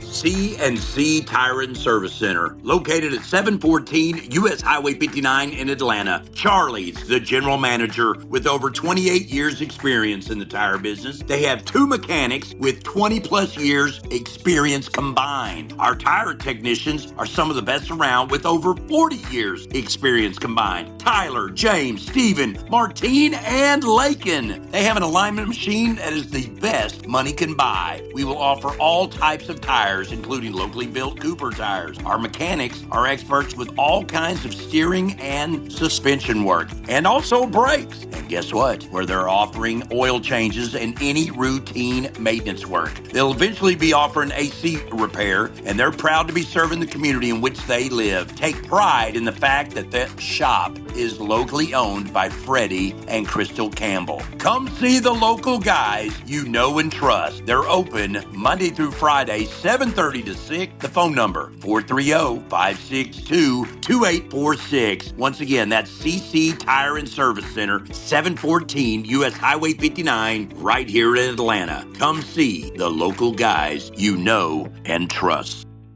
Are you stressed out about the upcoming tax season? Are you worried about leaving money on the table? Then you need a CPA who is up to date on the latest developments in tax laws. You need Z Barfoot CPA.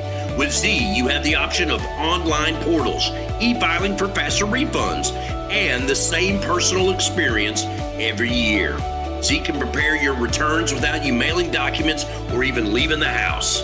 Looking for the last tax man you'll ever need? You have found him. Z was born and raised in Cass County, so he knows Cass County. Make sure your family is in good hands with Z Barfoot CPA, a name you know with ethics you can trust. Call Z at 903-244-0446.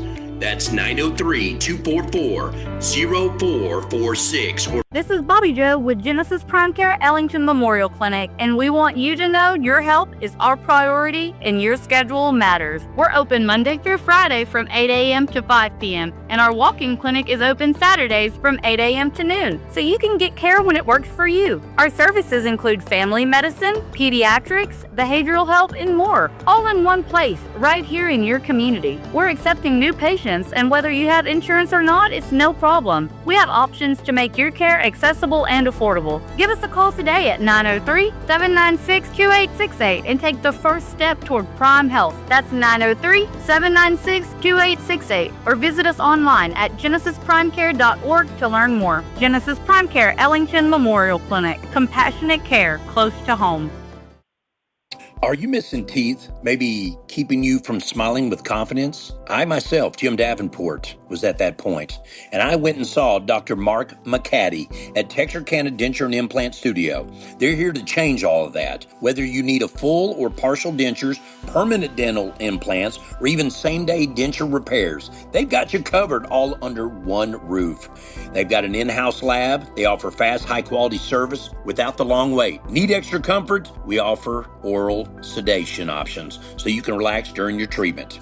I personally believe everyone deserves to smile, which is why they offer a free consultation with x-rays included, no strings attached. Our experienced, compassionate team is committed to helping you look and feel your best. So don't wait another day hiding your smile.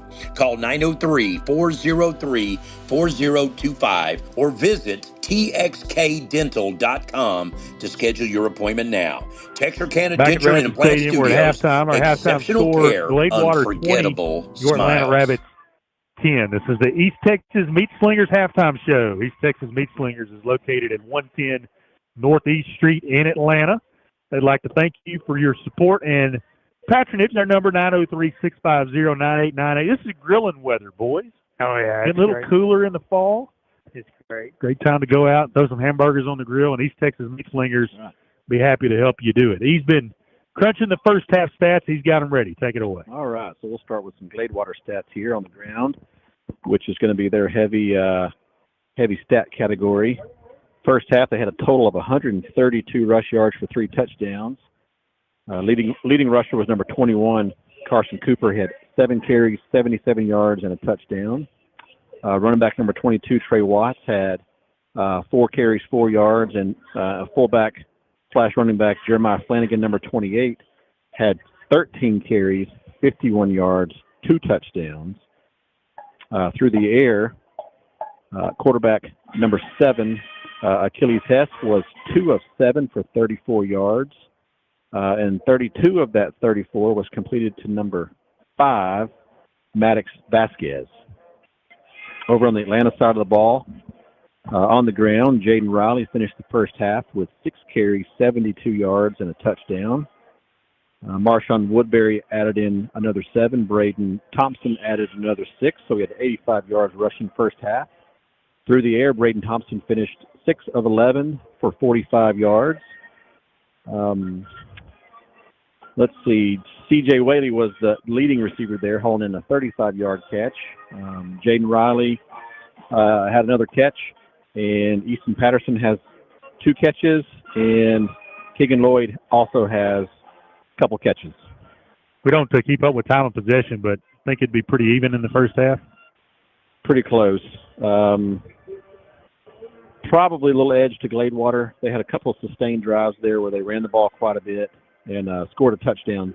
So second quarter, well, we gave up little possession split with the turnover too. So yeah, committed quite a few penalties too in that first half. We had 3 penalties for 40 yards. So they were all big ones. We had 1 turnover. Gladewater had 0. Gladewater only had 1 penalty called on them in the first half. Well, I think you said it during the break. We feel like we've seen what Gladewater can do, but we feel like Atlanta maybe still has a little in the tank. That's kind of how I feel. I feel like we've seen what Gladewater has to offer.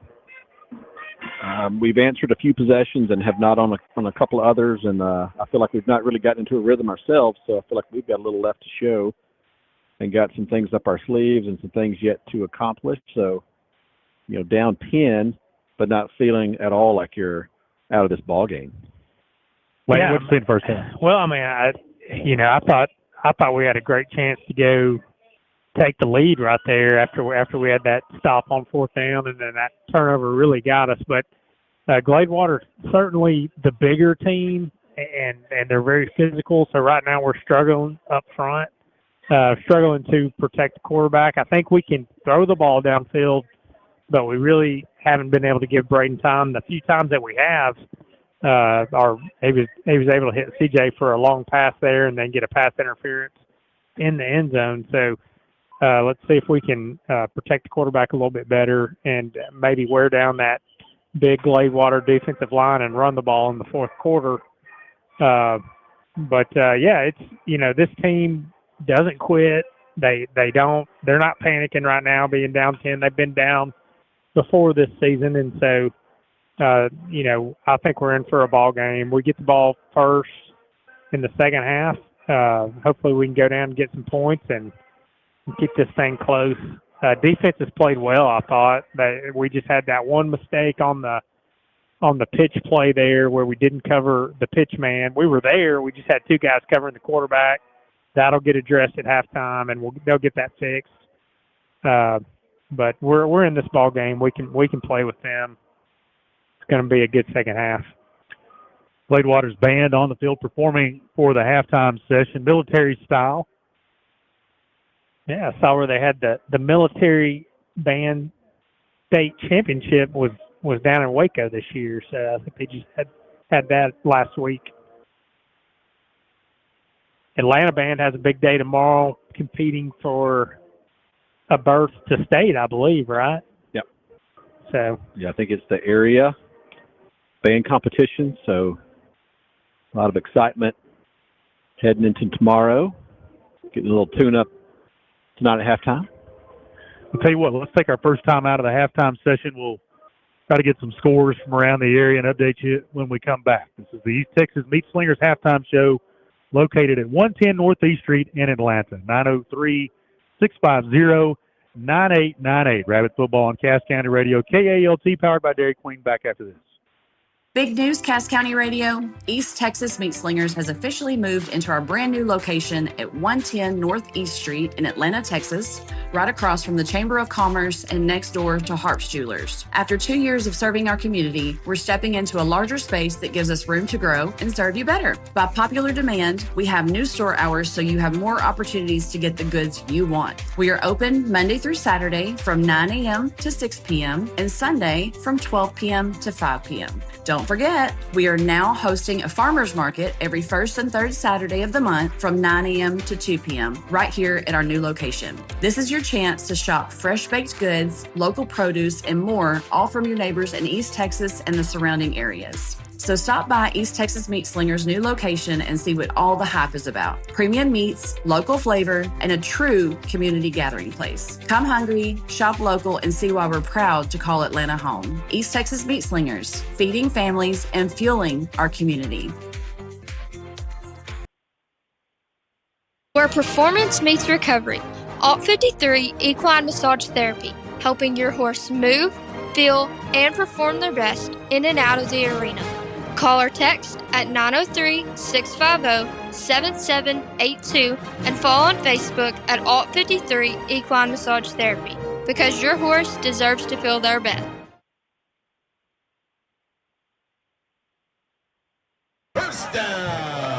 Score huge savings this football season at Clayton Homes of Marshall with the lowest prices, reduced down payments, and thousands off lot models that include all furniture and decor. That's enough selling points for a touchdown and more. Run into the red zone at Clayton Homes with their last remaining red tag specials and score extra points with free upgrades and prizes. Don't let the other guys intercept. Sack the deals now while they last at Clayton Homes of Marshall on Highway 59 South, home of the best price, guaranteed.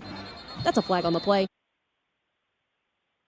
Looking to transform your home with quality furniture and appliances? Flint's Furniture and Appliances in Atlanta, Texas has you covered. From cozy living room sets and plush mattresses to top brand kitchen appliances, we offer everything you need to furnish your space in style. Discover trusted brands like Ashley, La-Z-Boy, Samsung, and Whirlpool, all under one roof.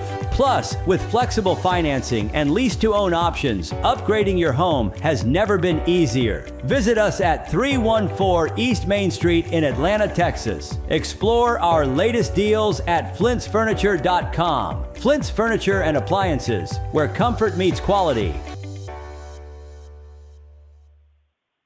Bob's Printing at 806 West Main can help you make a splash with your printing needs. Posters, banners, magnetic and yard signs, brochures, business forms, and more.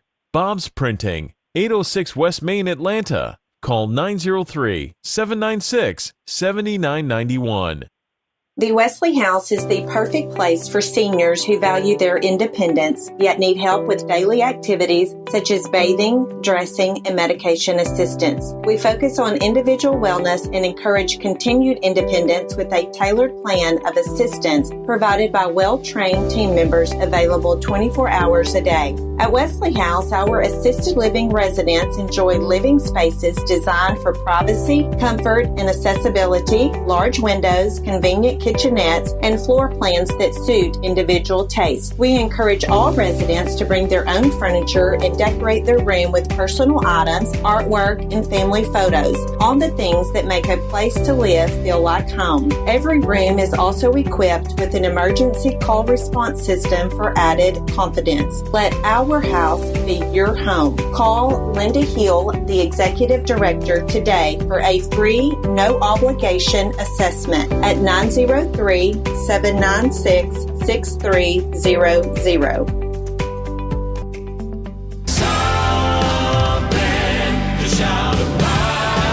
Get ready, Atlanta, Texas. Friday night, November 7th at 7 p.m.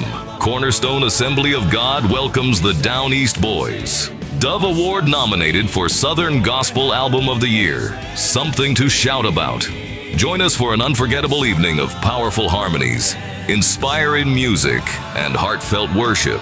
Hosted by the Hootens, and admission is by Love Offering. So bring your friends, your family, and your praise. Cornerstone Assembly of God, 105 West Main, Atlanta, Texas. Mark your calendar. Friday, November 7th, 7 p.m. The Down East Boys in concert.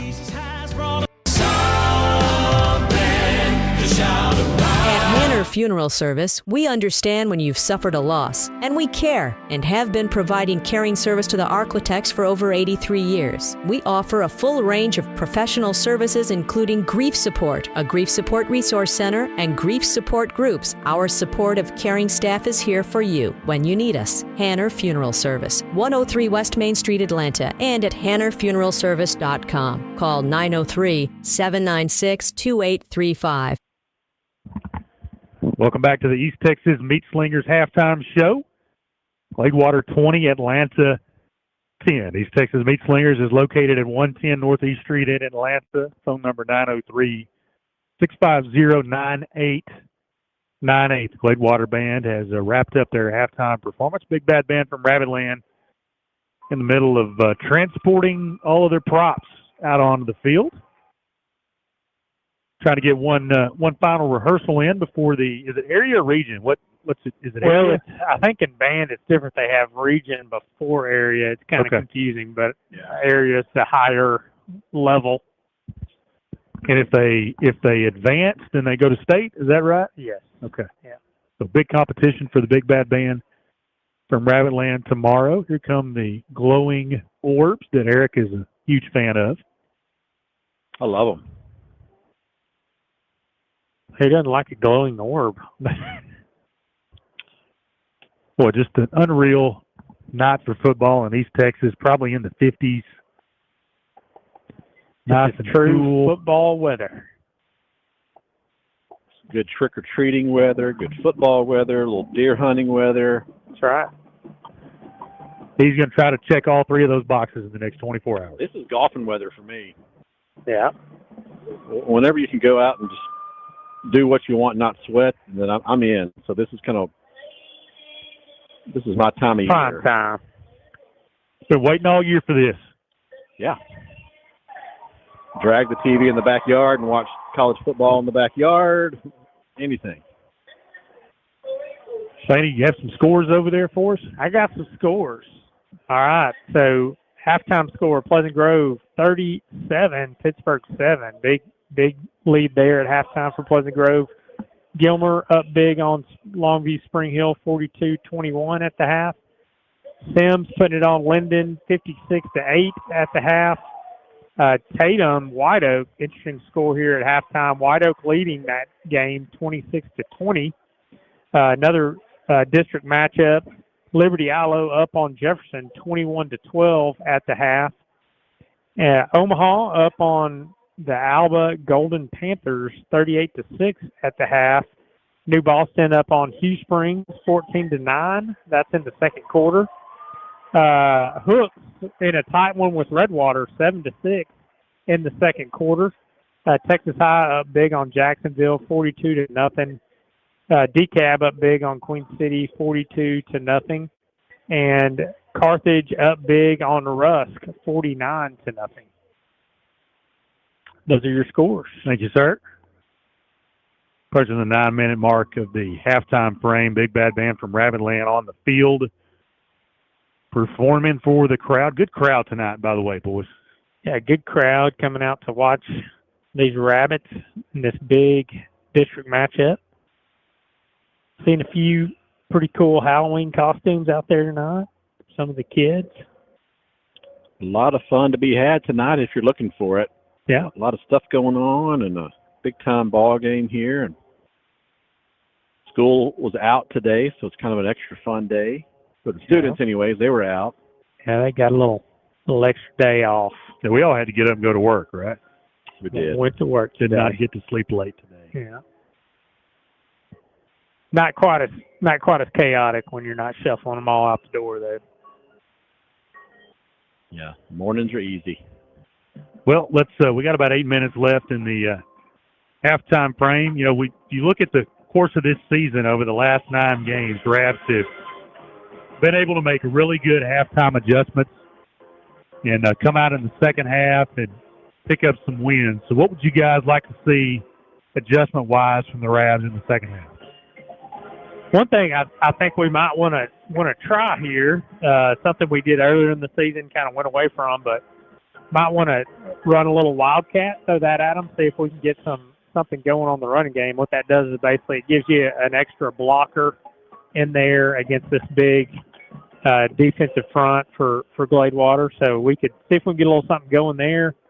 Got to be able to protect the quarterback long enough to get the ball downfield, because I think there's some stuff there for Atlanta if we can do that. But so far, Gladewater's just been able to get pressure with rushing 4, and so we got to make the adjustment there. Then on defense, it's just the assignment, you know, covering the pitch man, making sure you've got that option covered up,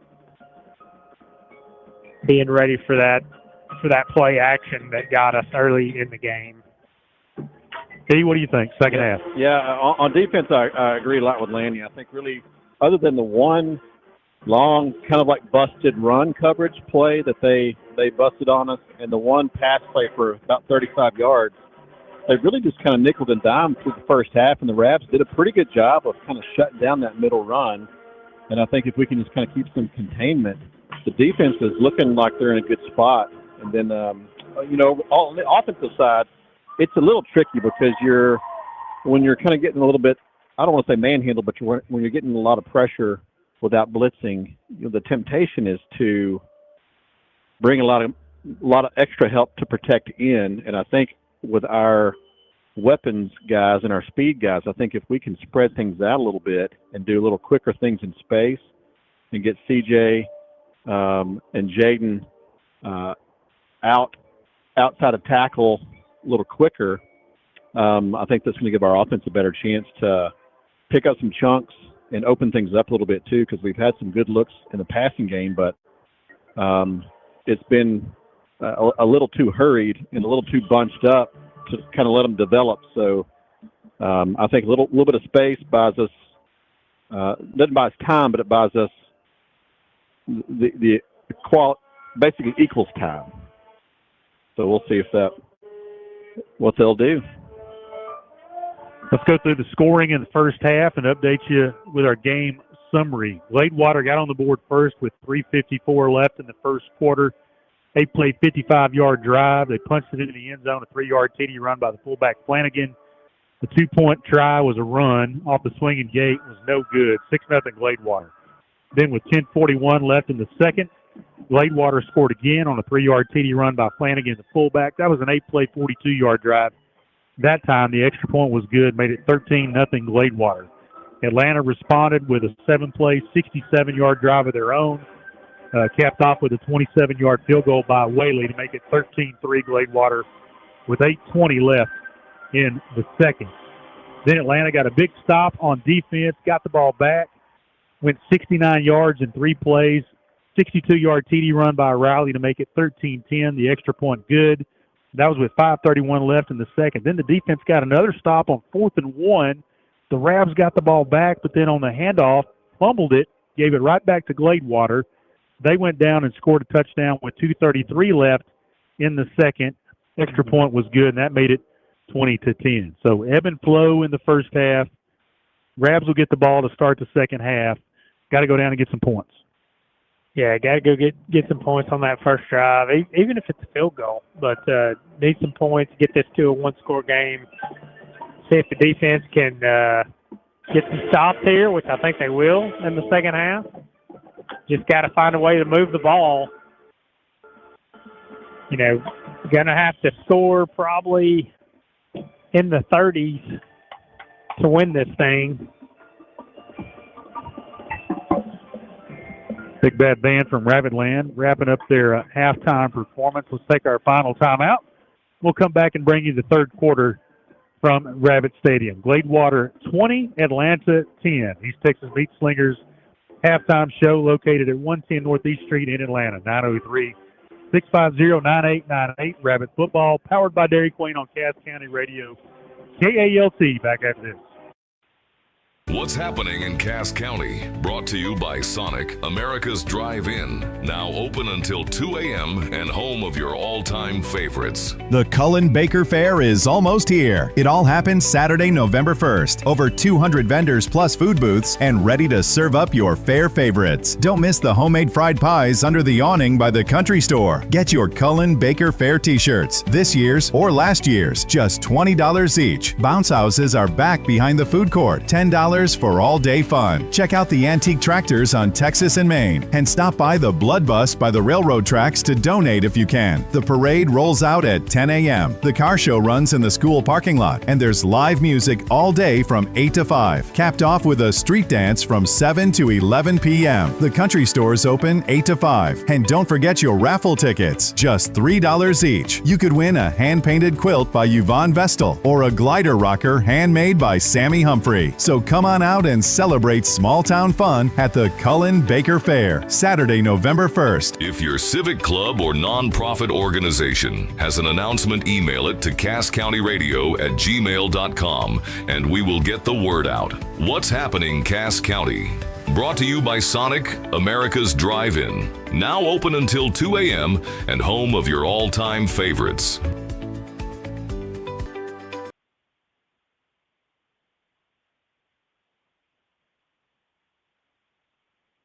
Don't let silent changes cost you money this Medicare season. I'm Jessica with McWright Solutions, and Medicare open enrollment is here from October 15th through December 7th. This is your time to review changes in drug costs, deductibles, and doctor networks to make sure your plan still meets your health needs. As a licensed independent broker, I don't work for just one company. I work for you, comparing Medicare Advantage, supplement, and prescription drug plans side by side to help you understand your options right here in your area. Schedule your no-cost, no obligation Medicare plan review today by calling or texting 903-691-5150. At McWright Solutions, we care about more than just your coverage. We care about your peace of mind. And remember, we're your one-stop shop for tax, life, health, and Medicare, helping you make confident decisions all year long. Disclaimer, we do not offer every plan available in your area. Any information we provide is limited to those plans we do offer in your area. Please contact Medicare.gov or 1-800-MEDICARE to get information on all of your options.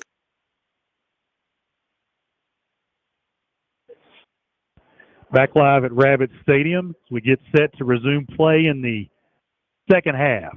Gladewater 20, Atlanta 10 with Laney Giesler and Eric McCall. I'm Dylan Thompson. Glad to have you aboard Cass County Radio. KALT, whether you're listening on the app or over the airwaves, 900 AM, 95.5 FM. We're glad to have you with us tonight. Battle for the district championship between the Bears and the Rabs. Rabs will get the ball first to start the second half. Got to go get some points. Got to get some points here. See what kind of adjustments we made at halftime. I think this team's gonna come out and fight here in the second half. Hopefully, Gladewater relaxes just a little bit. Sometimes that's enough to go get them right here. Yeah, down 10, you're in this ball game for sure. You just don't want to have any early setbacks in the second half, so you want to come out and get a good little drive going, get some points on the board, and just kind of like reassure yourself from a mental standpoint that you can hang and you can do this. So excited for this first possession to kick off here in the second half here in a second. Rabs and Bears return to the playing field. Rabs run through the Atlanta tunnel with the high school football rabbit on the front there. See what the Rabs drew up at halftime here.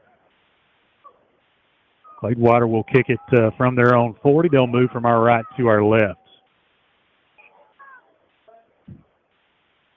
Gladewater's been pretty pretty content to do little pooch short kickoffs and then just speed down and cover it. So see if the Rabs might move some personnel around on the receiving team here to get a little better return. I think set something up here. Corbin Sergio will kick it away for Gladewater. The Rab kickoff return team getting last-minute instructions from Coach Mack, official teams coordinator for the Rabs.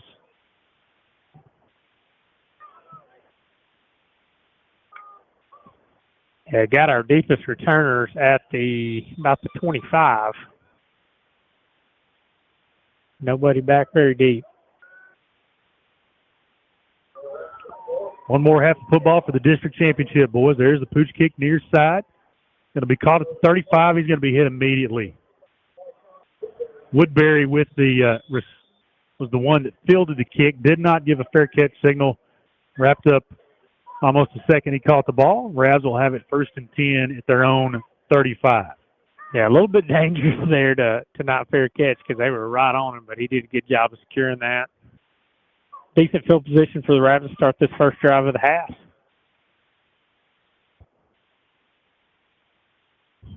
Rabs come out in a 3-receiver set. Whaley and Linwood near side. That's Patterson split out wide left. Riley to the left of Thompson in the gun. First down Rabs at their own 35. Thompson to Riley coming left. Got a yard. Maybe 2. 2nd and 8. A little hole there, and it collapsed quickly. Only able to get a couple there on first down. Same formation we came out first play of the first half, and they run it this time instead of throw it the bubble screen.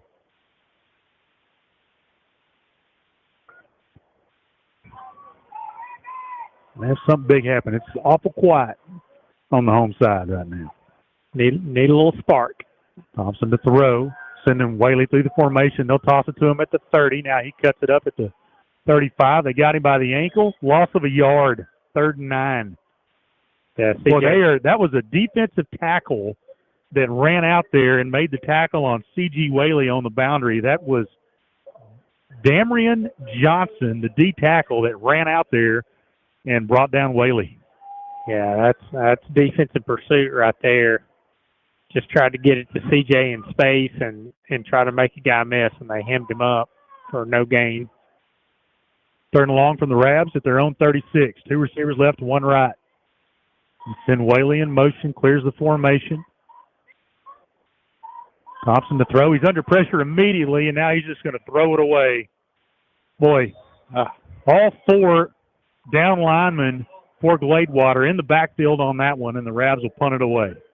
Yeah, just not able to get any protection there. It's tough when you get in these 3rd and longs because then they can pin their ears back and come after you, and that's exactly what they did right there. So it's going to bring up a punting situation for Atlanta right here. Whaley's going to punt it away from his own 18. I was going to say they brought a linebacker off the left guard, and he came through untouched with a couple of others, and no time for development. Whaley's kick is a low line drive sidewinder, lands at the 35, takes an Atlanta roll, still rolling inside the 20, and will be downed at the 14-yard line. Good punt there by CJ. Yeah, way to flip the field there. Nice special teams play that we're used to seeing by these Rabbits. So see if the defense can get a little something going here. Can Gladewater and flip the field for us. Rabbit offense 3 and out on their first possession of the second half. Gladewater's offense with their first possession here. 10:24 left in the 3rd quarter. First down Gladewater at their own 15. They lead it 20-10.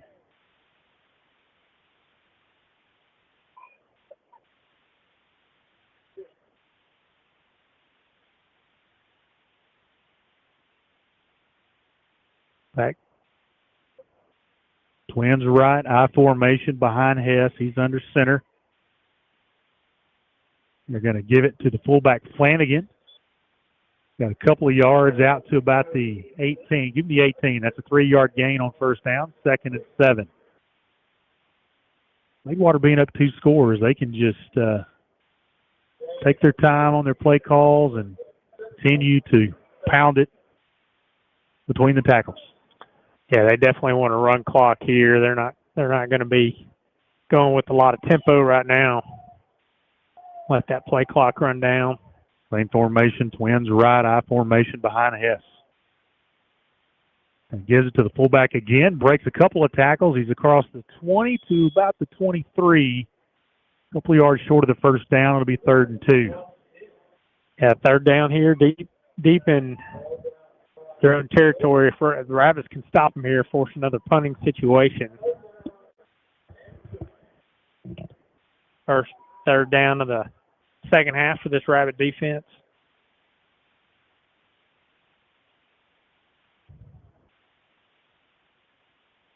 Been good on these tonight. Yeah, big 3rd down here. Same formation. Twins right, I formation behind the quarterback. Yes. Gives it to Flanagan again, and he's got a first down. He's about a yard short, I think. I think he's short, dude. Yeah.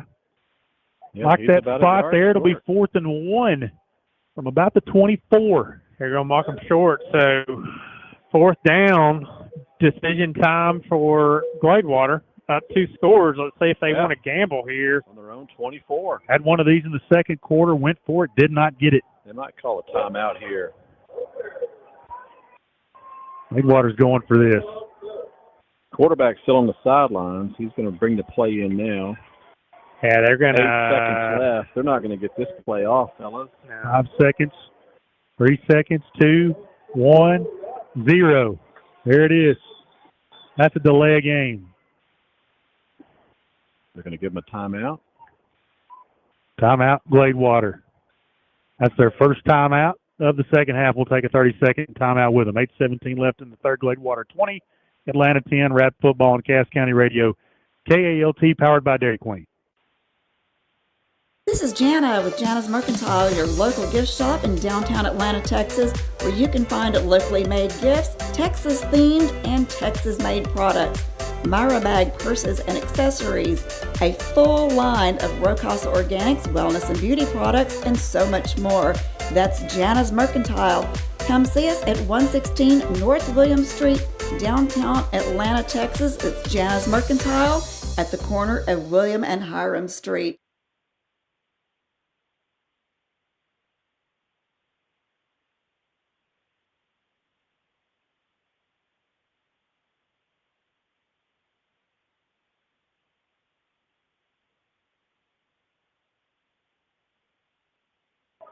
Welcome back to Rabbit Stadium. 8:17 left here in the third quarter. Big 4th down here for their Rabbit defense. Gladewater's got a 4th and 1. Ball's at the 24. Hess under center, takes the snap, gives to the fullback, spins off a tackle, and gets across the 25 to the 26, and that'll be a Gladewater first down. Yeah, he barely got it, but he got it by about a half a yard. So big 4th down pickup for Gladewater to keep that was a big gamble for them. Gamble they were willing to take on 4th and 1. First down for the Bears at their own 26 as we move under 8 minutes remaining in the third.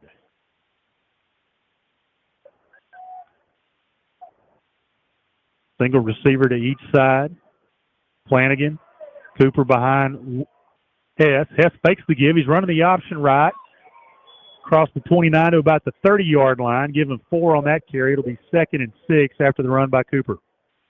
Yeah, that option is, we've struggled with that tonight. Did a little better job defending at that time, but they're still able to pick up 4 yards on first down.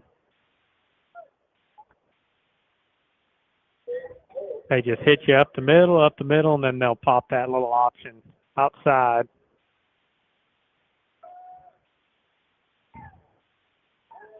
Second and 6 for Gladewater. Same formation. Hess to the fullback, right over right guard, and this time the Rabbit defense dropped him after a 3-yard gain. It'll be 3rd and 3 at their own 33. Threes are wild. Yep. Another 3rd down. You got to think Gladewater is in. They're basically living in 4-down territory. Yeah, they do not want to punt.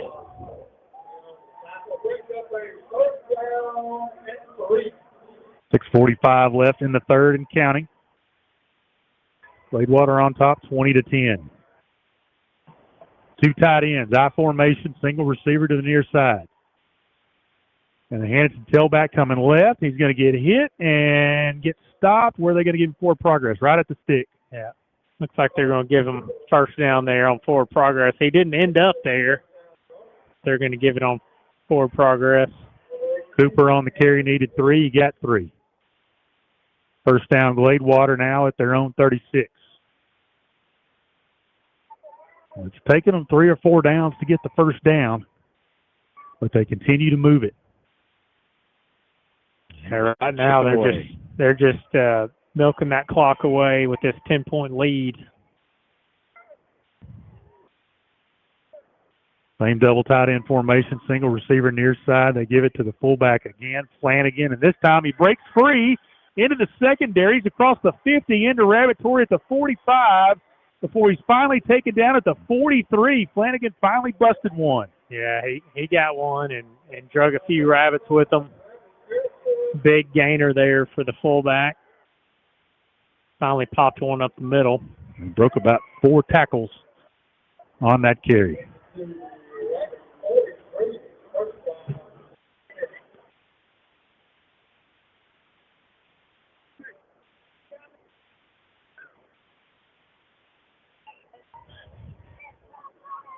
First down, Gladewater at the Rab 43. Same formation. Same play to the fullback. He's across the 40. He's about the 38-yard line. Well, they're running it right at us with a fullback 5-yard pickup on first down, 2nd and 5. Yeah, they're just trying to wear us down right here, challenging us up the middle. It's kind of where they like to hit a little play action.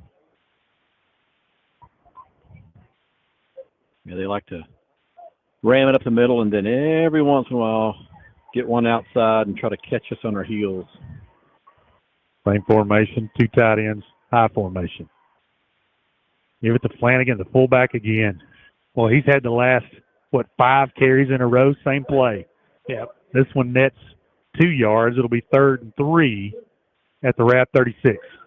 Flanagan right, Flanagan left. They're giving him a little breather right now, so we won't see him on this 3rd down, but if they don't pick it up, he'll be right back in there. Dive right, dive left. Yep. Nothing fancy. Same formation for Gladewater. Give it to the backup fullback, and this time Hernandez stacks him up for no gain. It'll be 4th and 3. Yeah, 4th and 3. This is where we can get a stop right here. That was the backup fullback on that carry. Not as effective. Grafton Morgan.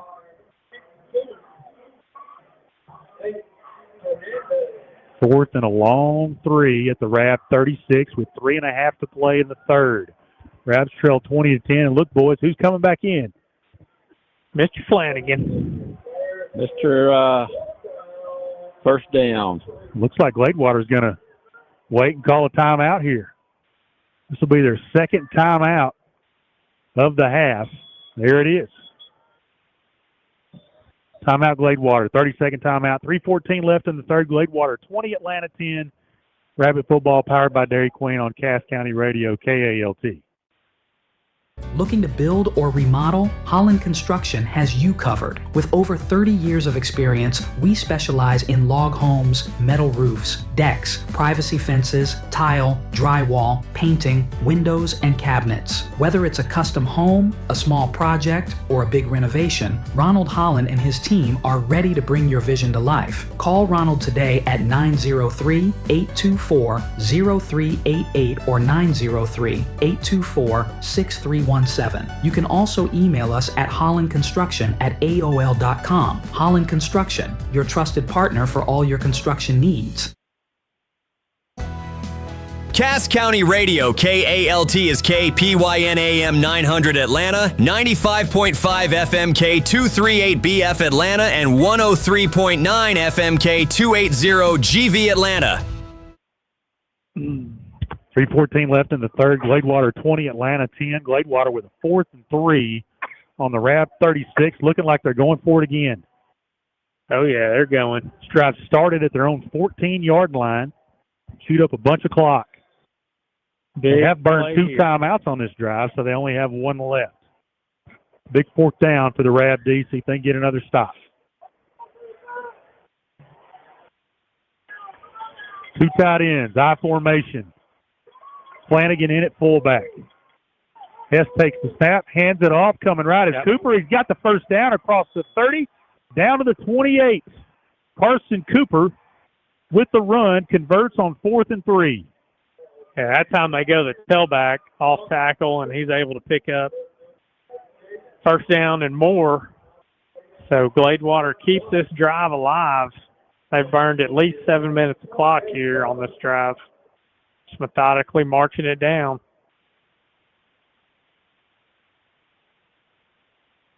Been able to get him to 4th down multiple times, but they're converting. Can we keep him out of the end zone? Same formation. 2 tight ends, I. Hand it to Flanagan. Over right guard, dragging Rabbit defenders across the 25 to the 24. Give 5 on that carry, 2nd and 5.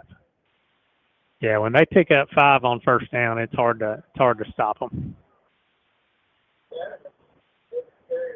Move under 2.5 minutes left in the third. Rabbit offense got the ball to start the second half, went 3 and out, punted it away. Gladewater got the ball at their own 14, and they've still got it with 2 minutes left in the third and counting. They got a 2nd and 5 at the Atlanta 24.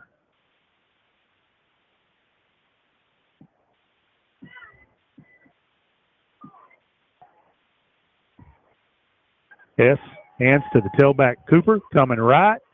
He's across the 20 down to about the 19. Looks like he might have another first down.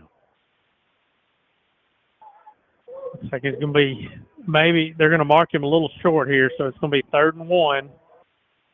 Got an injured Rabbit down on the field. They don't blow the whistle. They hand it to Cooper coming right, and he breaks into the secondary and dragged down near the 4.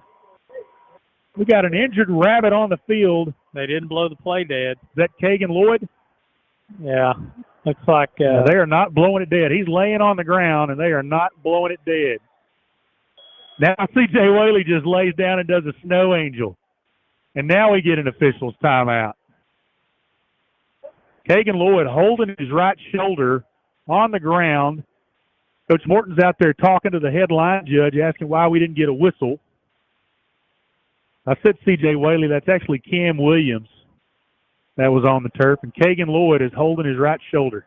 Well, and when they didn't call blow a whistle to stop that dead, the Gladewater offense just ran right back up there again to run it back again in a hurry-up offense with a couple of injured Rabs out there, and the officials were not helping us out any on that one. They don't really want to talk to us about it either. The ball's at the 3. Gladewater has a 1st and goal at the 3. Got to make sure we got a couple players out, so make sure we got all our guys. There's 11 out there. Woodbury's out there at linebacker. Here comes Hernandez. Minute 21 on the clock in the third. There it goes. Gladewater up 20-10. This drive started at their own 14-yard line. It has been exclusively on the ground. 2 tight end I formation. They'll hand it to Cooper, the tailback, and he's into the end zone for a touchdown. Well, just a back-breaking drive there by Gladewater, just able to march down the field, burn about 9 minutes of clock. 86-yard drive, all on the ground. Yeah. Nothing fancy, guys. Just dive up the middle. Corbin Sergio on to attempt the extra point.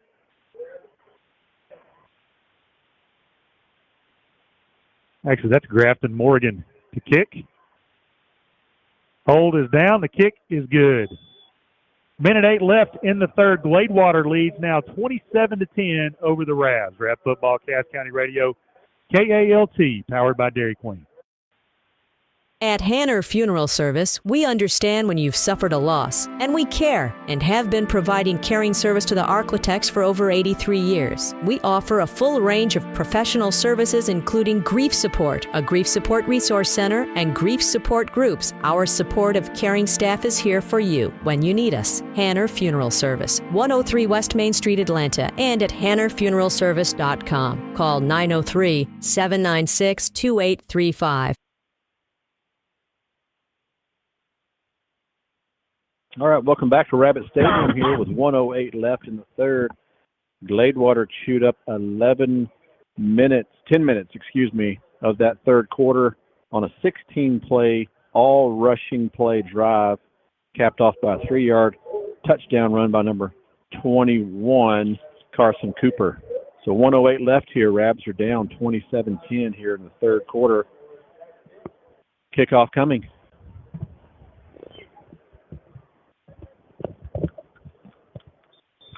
It's a 3-score ball game. Rav's going to get back in this. They got to do it in a hurry. Yeah, got to have something this drive for sure. Morgan to kick. This time he kicks it deep over the head of Linwood, hits it to 5, and rolls into the end zone. That'll be a touchback. They can kick it deep. Yeah, that's kind of tricky. You know, they've been pooching all night. We got our guys up, and then they tried to basically pin one back like a punt, but it rolled into the end zone. And Atlanta will get the ball on the 25-yard line. See if we can put together a drive and get some points on the board and stay in this ball game. Offense is going to have to answer here. Yeah, the offense needs to do something a little bit just to keep their heads in the game here, too. This is down 17. We need to show some life here that we can hang with them. Jaden Riley's at receiver on the near side with Patterson. Whaley on the far side. Woodbury's at running back. Thompson to throw. Screen pass to Riley. Makes the catch. Got some blockers. Stiff arms got the 25. Cuts it up at the 30. Got the 35. And he'll have a Rabbit first down. Out to the 36-yard line. That 11-yard pass will move the sticks. Yeah, getting Jaden Riley in space, he can make things happen, make guys miss. And that's exactly what he did right there. And moved Woodbury to tailback, put Jaden out wide. That was interesting. A Gladewater defender took the towel out of the back of C.J. Whaley and threw it towards the Gladewater sideline. And C.J. ran over there to grab it.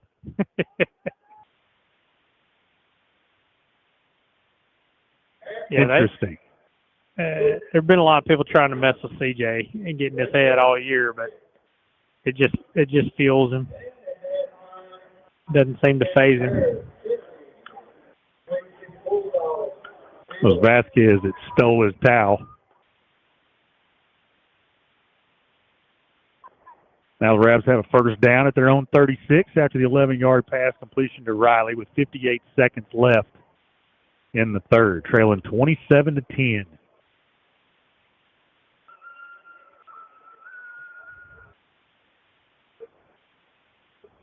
Nice play on first down. See if we can keep it rolling. Riley and Whaley near side, Patterson far side, Woodbury to the left of Thompson. Thompson to throw. Plenty of time. Some time. Now he feels some pressure, throws it left, and it's incomplete. We got a flag thrown on the far side near the 33. Oh, Thompson took a hit at the end of that play, too. Holding against Atlanta is the call. So that's in the area of holding. Boy, the penalties against the Rabs tonight have been big ones of the 10 and 15-yard variety. And that's all we've had. Yeah, that's a tough one there. Make it. First and 20 at our own 26. First and 20. 42 seconds left in the third, trailing 27-10. Here in the third.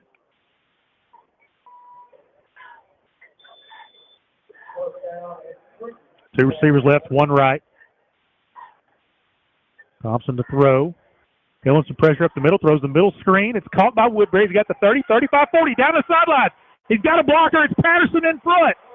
It's a foot race, and Woodbury's going to be pushed out near the 20-yard line. Big-time pass play to Marshawn Woodbury, and wait, we've got a flag. Oh, my goodness. It's at the 40-yard line, throw by the line judge on the near side. He's not even marking it. That's a And hold. Morton's running step for step with that line judge down the sideline.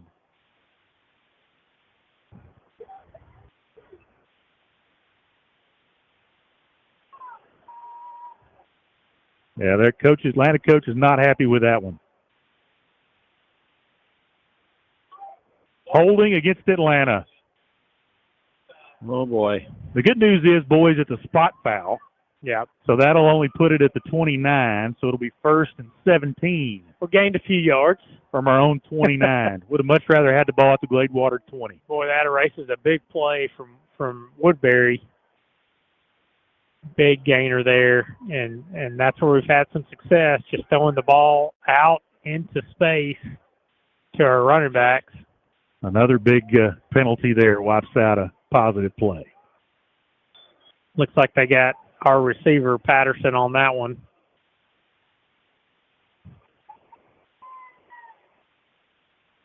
Single receiver to each side. Woodbury to the left of Thompson in the shotgun. There's the snap. Thompson to throw it. He's throwing the go on the near side looking for Riley. Riley goes up. Rips it away at the 40. Jaden Riley goes up, and on that 50-50 ball, Jaden Riley won it. It'll be a first down for the Rabs at the 40. They're marking him at the 42. Well, that's a terrible spot. 3 yards off. Yeah. That's a bad spot, but first down for the Rabbits. Get out of that hole. And, well, that is a terrible spot, man. He landed on the ground inside the 40. Yeah, the first down, the chains were moving down there. We're moving down there like, well, what is this? Oh, now they move it back to the 42. Wow.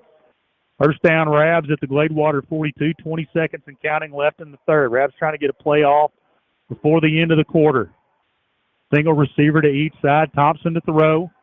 Has some time. Throws it out to Riley, and it's too high. Incomplete. 9 seconds left in the third. Yeah, big difference in height between C.J. Whaley and Jaden Riley. Yeah, got to get it down a little bit. And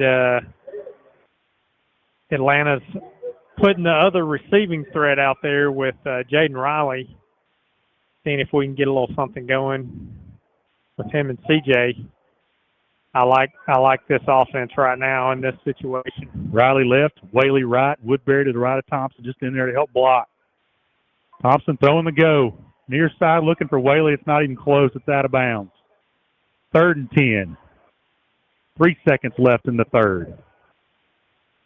Yeah, just trying to hit CJ with a back shoulder throw. Just wasn't there, but that's going to be there. Got 2 downs to pick up 10 yards.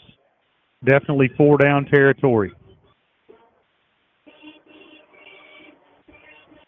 Now, throwing the ball like this, you can kind of wear out this defensive line a little bit, and you can hit it. You can gash them on a run play here. Thompson to throw. They bring a linebacker up the middle, screen pass, and it's going to be intercepted by the Gladewater defensive lineman. He jumped up and snagged it out of the air and takes it in for a touchdown. That's Amarion Minter. Wow. Heck of an individual play by that young man from Gladewater. Just guys in the air on the screen pass, read it the whole way and picks it off, takes it to the house, pick 6 for the defensive lineman. And that drive ends in a pick 6. Gladewater to attempt the extra point. Morgan to attempt the extra point.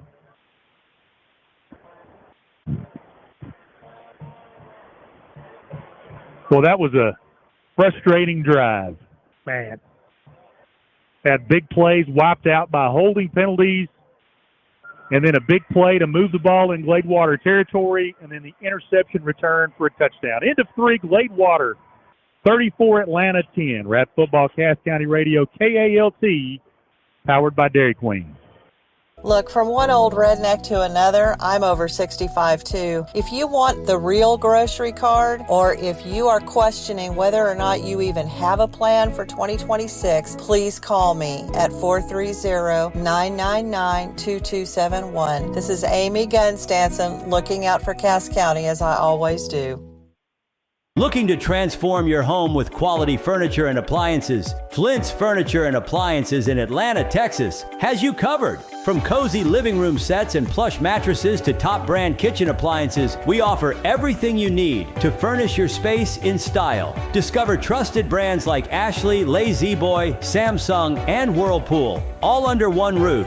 Plus, with flexible financing and lease-to-own options, upgrading your home has never been easier. Visit us at 314 East Main Street in Atlanta, Texas. Explore our latest deals at flintsfurniture.com. Flint's Furniture and Appliances, where comfort meets quality.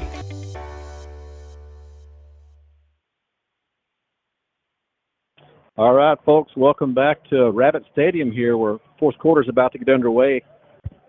Third quarter ending in a terrible way for the Rabbits, as the Gladewater Bears were able to snag a screen pass for an interception and return it for a touchdown. Extra point was good, so 12 minutes to play here in the fourth. Gladewater 34, Atlanta 10. Kick is an end-over-end kick fielded by Riley back at the 9. Riley coming right, now going left, looking for a block across the 20. He's got the 24. Boy, just unable to get the kick return going tonight. 11:54 left in the game. Rabs trail 34-10. Yeah, Gladewater's been sound in every aspect of the game tonight. Offense, defense, special teams. You can see why they've had success this season.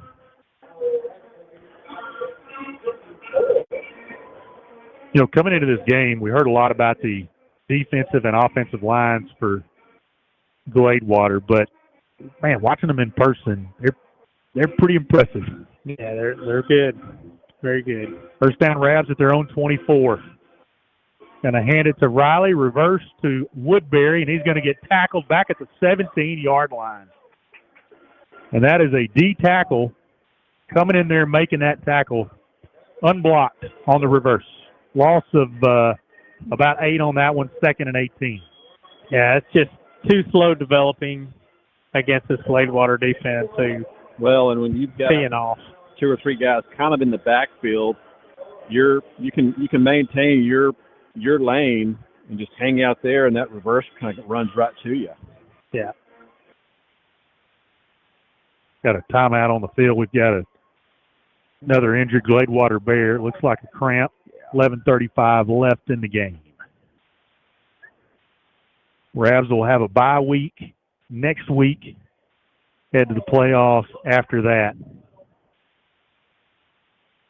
Yeah, we should be able to won't know who we're playing until after next week for the playoffs, but Atlanta should end up with a good seed.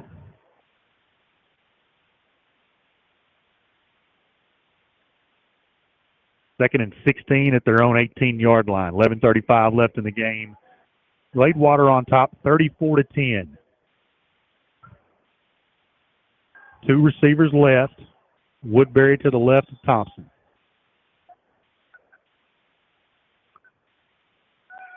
Going to throw the go, looking for Whaley, and he's tackled. Pass interfered. Throw the flag, man. Yeah, he got Good Lord.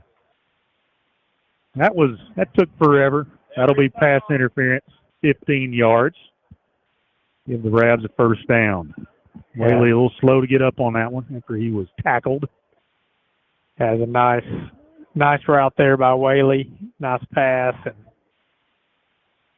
would have been a completion, but they tackled our receiver. Yeah, right at the end of that play, Whaley kind of separated and had his man beat, but couldn't get out of his arms. That'll be 15 and an automatic first. So the Rabs will have it now at their own 33 with a first down with 11:27 left. You know, Lanny brought up a good point several weeks ago, I think against Liberty Ilo, that just because TJ's so big and strong doesn't mean you can just bang him around. Interference is interference. He doesn't get calls like he should. Receiver to each side of the formation. Woodbury shifted to the right of Thompson to throw. They got all kinds of pressure up the middle. They throw the screen to Woodbury, makes the catch at the 35, tackled immediately at the 37. Well, we got linemen downfield, but just cannot seem to get ahead on somebody. Yeah. The gain of about 4 on that screen pass. It'll be 2nd and 6. Yeah, still a decent pickup, but it could have been much more. Their front is just off the ball so fast, it's almost like they're offside. They're not, but I mean, they're just like in sprinter blocks coming after us. Patterson goes to the right, Riley to the left. Low snap, Thompson to throw. He's throwing the go to or back shoulder to Patterson, and he makes the catch, but he's out of bounds. Yeah, I think there was some miscommunication there. Patterson was running downfield like it was a go route, and that was a back shoulder throw. 3rd and 6 at our own 37, 10:44 left.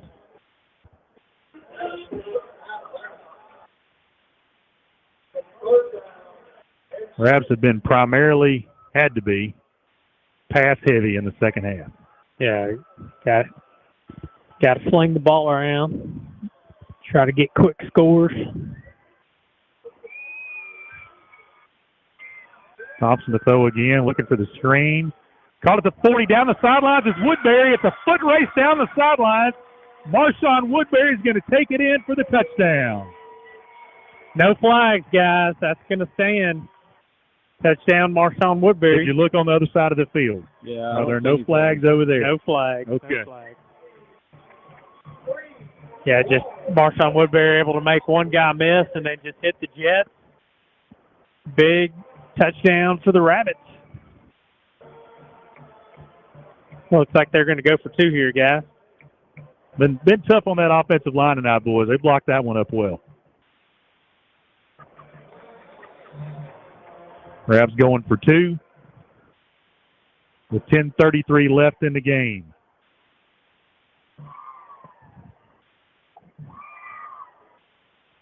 Pistol formation, 2 tight end set. Rabs going to fake the give to Woodbury. Roll Thompson left, looking in the end zone. He's going to throw it in the back of the end zone, and there's a catch by Easton Patterson for 2. 10:33 left in the game. Gladewater 34, Atlanta 18. We'll take a timeout. Rapid Football, Cass County Radio, KALT, powered by Dairy Queen. Price Hardware in Atlanta is open Monday through Saturday from 7:30 until 6 p.m. for all your hardware needs. Price Hardware can help you with just about any project. Their staff takes pride in customer service, lawn and garden tools, paint, housewares, plumbing, and much more. Price Hardware is open Monday through Saturday, 7:30 till 6 p.m. at 302 North William Street in Atlanta.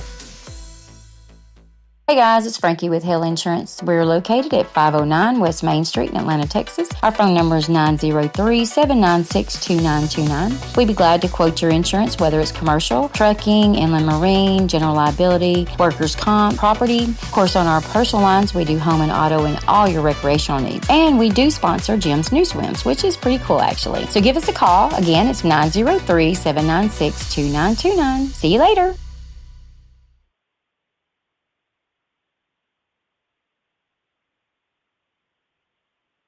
All right, welcome back to Rabbit Stadium here. Football faithful, 10:33 left in the fourth, and the Rabs have put a touchdown and a 2-point conversion on the board. So with 10:33 left, Rabs 18, Gladewater 34. Thompson's going to kick an onside kick right here, and he just boots it straight out of bounds on a line drive. I don't know what that was supposed to be, but I'm pretty sure that was not it.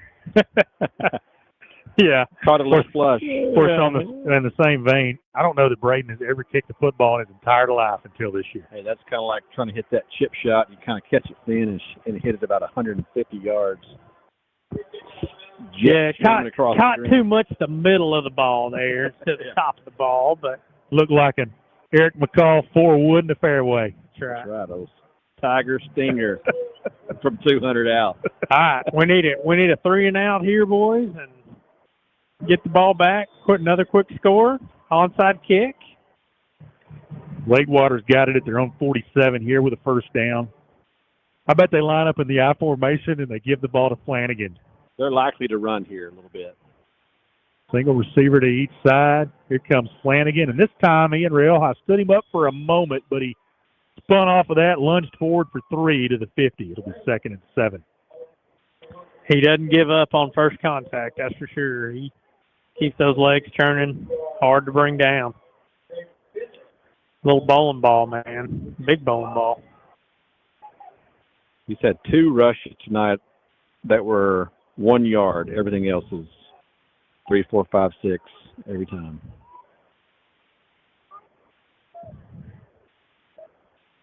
Second and 7 as we move under the 10-minute mark.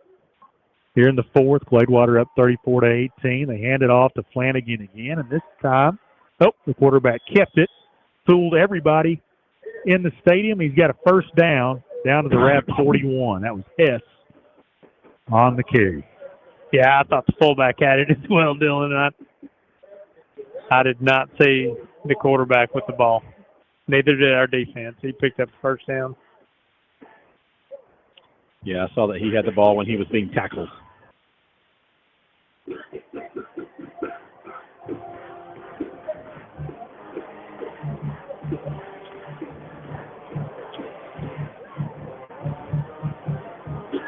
I'll give you 2 guesses to what formation they're in. They're going to hand it to Flanagan, coming left, stood up initially, now dragging Rabbit defenders inside the 35 down to the 34. He's got 8 yards on that carry, 2nd and long 2 here. Yeah, they're just wearing us down. That big offensive line's been pushing on us all game. The 3-yard runs are turning into 6- and 7-yard runs. Come on, boys. Get a little pride here. Keep them out of the end zone. Let's go. Taking their time with the play call as we approach the 8.5-minute mark here in the 4th. High formation. This time they give it to Cooper, coming left. Bounces it outside. Nobody there. He's got the 25 to 20. Makes a Rabbit defender miss at the 20, inside the 15, all the way down to the 10. Ball's on the ground. Who's got it? Rabs think they do. Think they got it. Waiting for a signal. And they do. They had a ball. All right. So the Rabs were able to punch it out right at the end of that run at the 10-yard line. So that'll put the Rabbit offense back out there. Got to go 90, but they've got the ball at their own 10. There you go. Hey. Let's see. Is my math right? Two touchdowns, two-point conversion ties it up. That's good math. All right. So we're not dead yet, guys. I don't really like that math, Lenny, but that's good math. 8:17 left. Rabs have all 3 of their timeouts. Got to score in a hurry here. Got to score.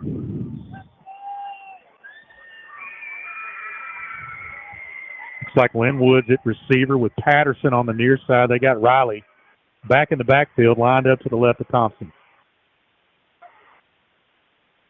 And throw the flare to Riley. He's got a blocker. McKinney out in front of him. Cuts off of that. He's got the 15, the 20, and he's pushed out of bounds. Here's the 25.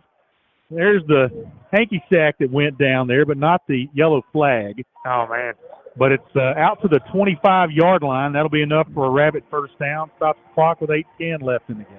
It sure looked like they tackled Jaden Riley out of bounds there, but we didn't get the call. But nice pick up there. He was, almost had the edge to break one there. One got to beat.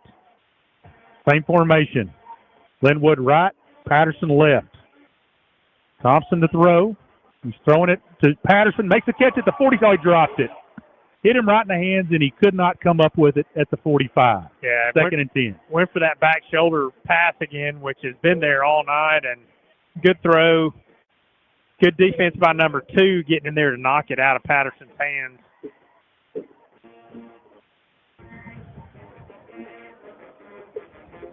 Have not seen C.J. Whaley last 2 drives. Yeah, he's on the sidelines right now. I'm not sure if he's hurt or what's going on, but Riley back at receiver, Woodbury in it, running back to the right of Thompson.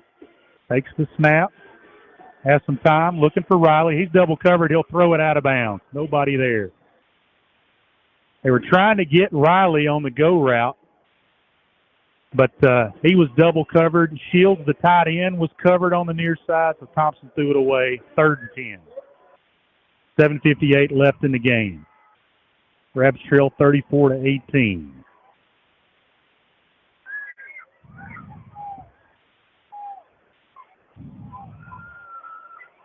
Same formation. Riley right, Patterson left.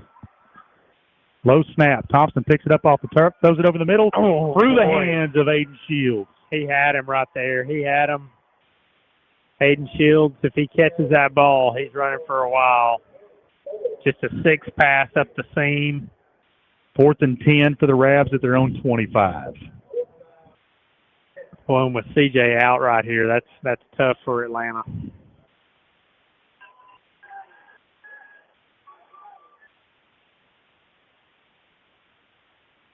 Rabs going for it on their own 25, 4th and 10, trailing 34-18. Thompson to throw. Has some time, throws the out route to Riley, makes the catch. He got the first down. Jaden Riley. They needed 10, they got 11. That'll move the sticks. Jaden did a good job coming back to that ball, and then after he catches it, turned upfield to get the extra yard he needed for the first down. Big conversion there. Braden Thompson to Jaden Riley. First down, Rabs at their own 36, 7:40 to play, clock ticking. We got to go, boys. Atlanta's still alive, but they got to move, and they need to get one pretty quick here. See if Jaden can break one. Same formation. Thompson to throw, looking for the screen, near side, and he threw it over Woodbury. It's probably a good thing because he had 3 Gladewater defenders all around him. Yeah, they're defending the screen well right now. They've seen it a lot tonight. Yeah. Well, when you can get good pressure with just your linemen, you can defend the screen a lot easier. Everybody can kind of sit home and let it come to them. 2nd and 10, Atlanta at their own 36, 7:23 left, trailing 34-18.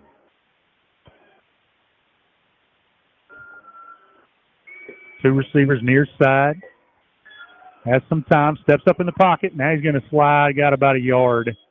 No gain, actually, 3rd and 10.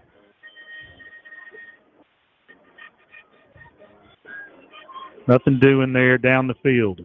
Keeps the clock moving, so we got to go here.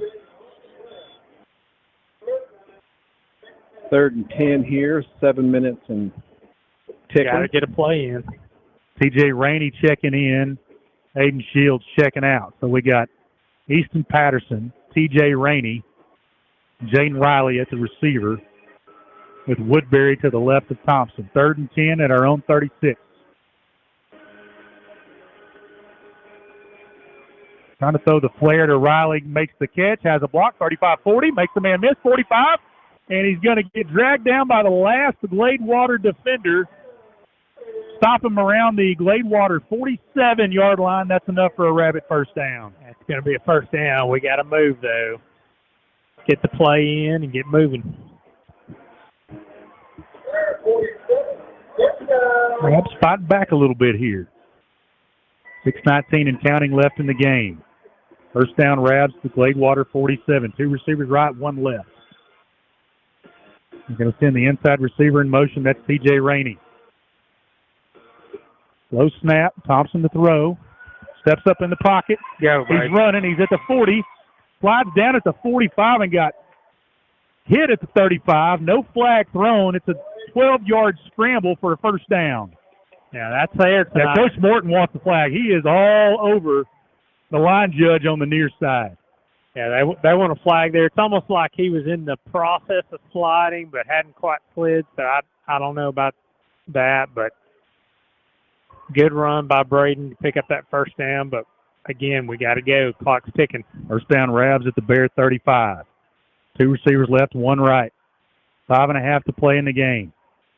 Low snap, gets away from Thompson, picks it up. Now he's scrambling right. We got a flag thrown, and Thompson will just throw it away. Yeah, we're going to have a hold there on that. You know, got a Gladewater defender with no helmet. So we'll check the flag. Could be hands to the face.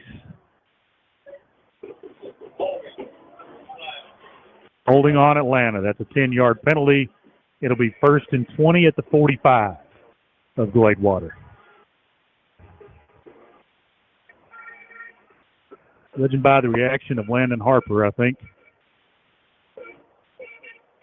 he's a guilty party on that one. 5:28 left in the game. Ravs with a 1st and 20 at the Gladewater 45. Still scrapping here, trailing 34-18. His team doesn't give up. They hadn't given up yet. Still in this ball game. That's right. Send Rainey in motion. Clears the formation. Thompson to throw. Steps up in the pocket. Going to run again. He's to the 40. 35. Slides down. That should be a flag. Near the 33-yard line. So about a 12-yard pickup on the scramble by Thompson. 2nd and 8.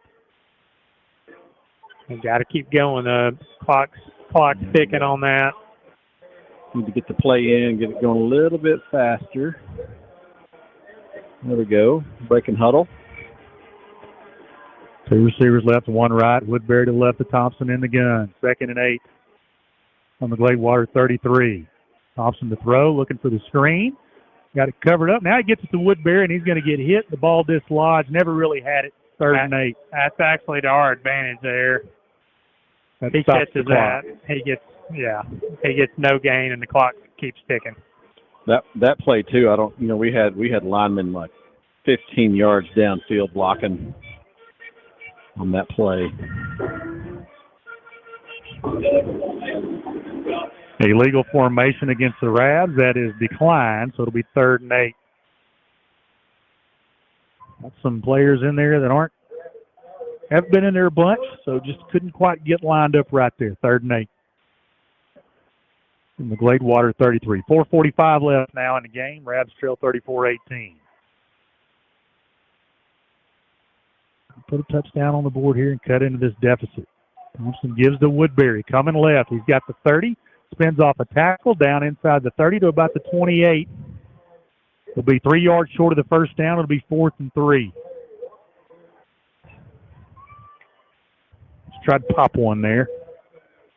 Yeah, it looked like for a second he had a little seam there and just couldn't quite get through that second layer. Got to get this play right. 4 minutes, 15 seconds and clicking. Riley and Rainey near side, Patterson far side, Woodbury to the left of Thompson. They're going to hand it to Woodbury up the middle. Spins off a Gladewater defender. He's got the first down as he's inside the 25 down to about the 22. That'll move the sticks on 4th and 3. Stops the clock momentarily with 4:01 left in the game.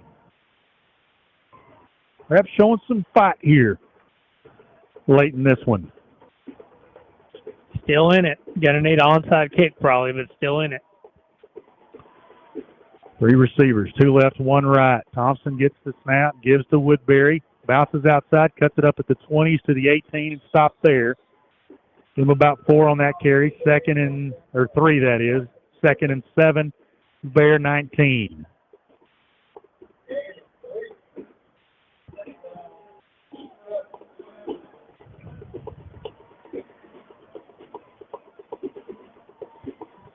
.320 and counting. Atlanta trails 34-18. Same formation for the Rabbits.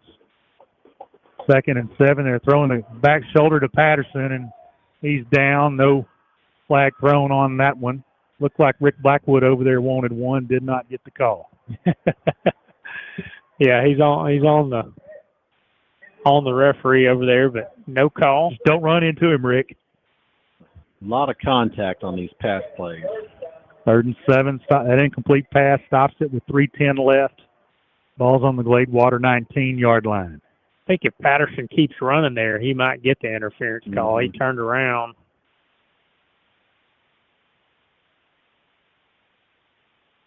Grabs with 3rd and 7 at the Gladewater 19.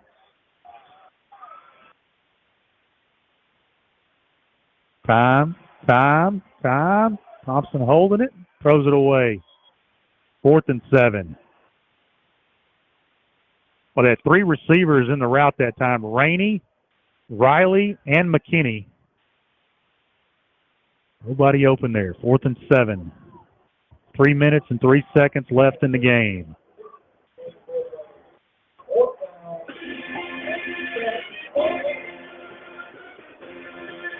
Fourth and 7, 3 minutes to play. Drive started at our own 10-yard line. We've gotten to the Gladewater 19. 4th and 7. Got a whistle and a timeout taken by the Ravs. That's their first time out of the half. We'll take a 30-second break. 34-18 Gladewater, 3:03 left. Rapid football on Cass County Radio, KALT, powered by Dairy Queen. Do you want your vehicle to look new again? Get your vehicle professionally washed or detailed by the #1 shop in Atlanta, AC's Car Care, 805 Murray Street. AC loves cleaning things, so you'll get your vehicle washed, polished, interior vacuumed, including carpets and upholstery, and trunk cleaned. AC would wash the devil if he'd stay still long enough, but he won't stay still. Call AC Williams at AC's Car Care. Call 903-826-2154 or 903-310-8296.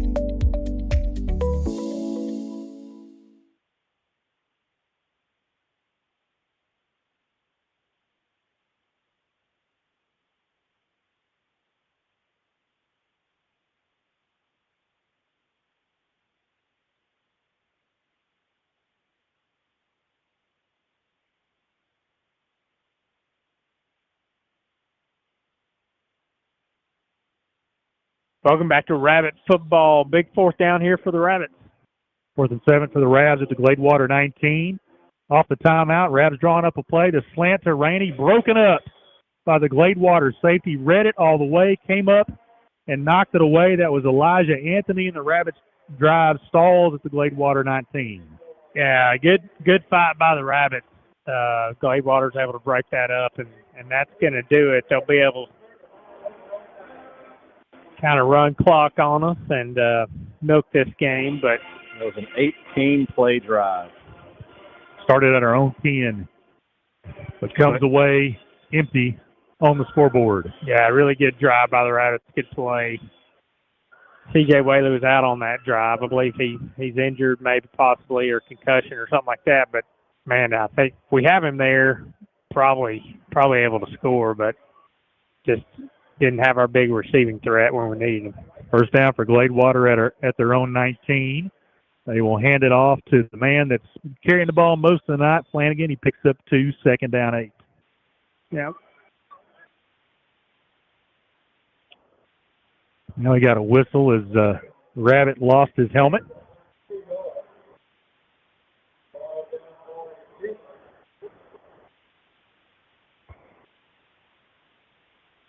Clock stops with 2:43 left. Ravs trailing 34-18.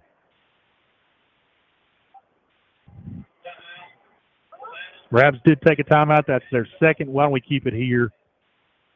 2:43 left. Yeah, tough game for the Rabbits. Just not able to stop Gladewater in the second half. Have they attempted a pass in the second half? Yeah, I don't know if they have. No, so it's all run. They just came out ready to run the ball, and we were not able to get them off the field, and they just ate up the clock. And that's been the story of the second half. Really limited Atlanta's possessions.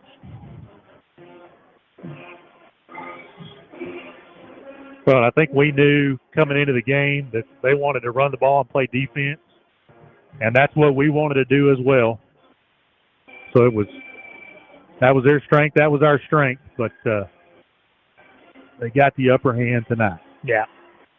They're a good football team. Disciplined, big. They do what they do. They keep it simple, and they do it well.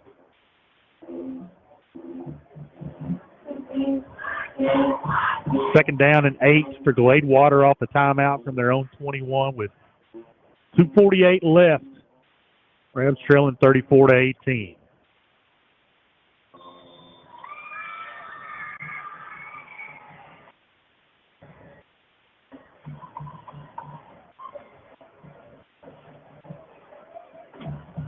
High formation gives to fullback over left guard. He's got another couple out to the 24. Timeout taken by the Rabs. That's their final timeout of the half. It'll be 3rd and 5 for Gladewater after the 30-second timeout. We'll take it with them. 2:41 left, 34 Gladewater, 18 Atlanta. Rap Football, Cass County Radio, KALT, powered by Dairy Queen.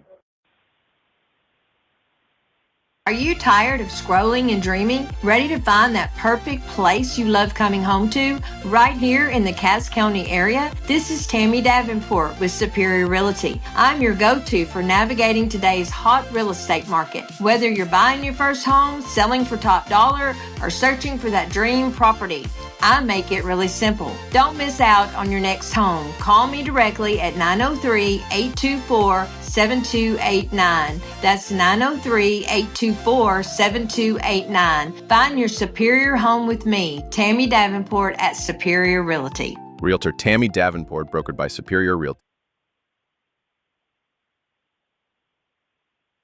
2:41 left in this one. Gladewater 34, Atlanta 18. Gladewater with a 3rd and 5 at their own 24 off the timeout.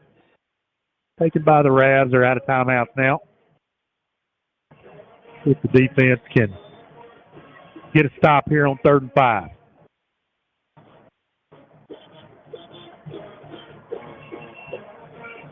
The offense, one more shot, kind of put one in.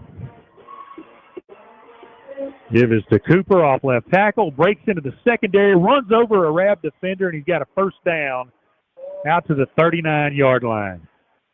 Yeah, and that'll take us to the 2-minute warning. Yeah. That was just a tailback carry off the left tackle out to the 39 to move the sticks.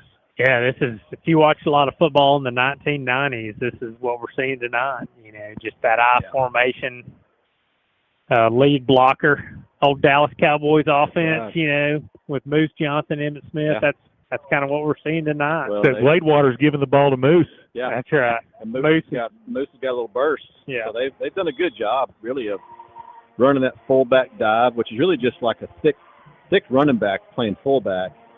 And then every so often they'll just go off tackle with the speed guy, and it's a different angle when you're trying to come up and make a tackle on that speed guy. It's just throwing those defenders off a little bit. So yeah, and not many high schools in Texas run this offense anymore, so it's kind of a novelty. You know, everybody's kind of built for the spread. So when you see an offense like this, it's different. It's kind of like a really well-run wing tee. Mm-hmm. It's just hard to defend, and they're just going to keep coming at you. So an offense that's well executed. It doesn't have all the trickeration of a wing tee. I mean, it's just straight up, line up and run it at you. Yeah. You know, there's no... Yeah, you're right. There's not a lot of motion in the backfield. It's not a novelty offense. It's just an I formation offense. Yeah. And they're going to run a dive. They're going to run a speed option. They're going to run... off tackle, pitch to the tailback, and then they're going to run play action off of it, and that's pretty much it. But they do it well. Yeah, they definitely play to their strengths, and they don't waver from it. They don't make a lot of mistakes. Yeah. You know, it's kind of a frustrating game to watch. It's almost like any other sport where the opponent just does not make mistakes. You've got to play your A game. Gladewater lining up in the victory formation can get close to kneeling this one out with 2 minutes left.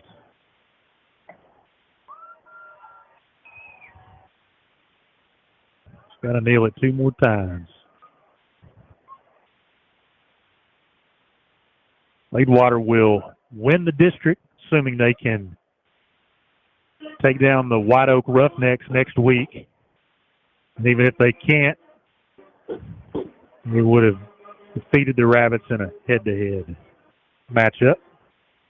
So they'll be the 1 seed going into the playoffs. The Rabs will be the 2 seed. And we'll face the 3 seed in that other district, which we won't know until next week. Likely to be Mount Vernon or Malakoff. Yep. Another knee by Hess will take us to the 1 minute mark left in the game. Just got to kneel it one more time. Great season by the Rabbits. This will end their regular season. Have that bye next week to rest up.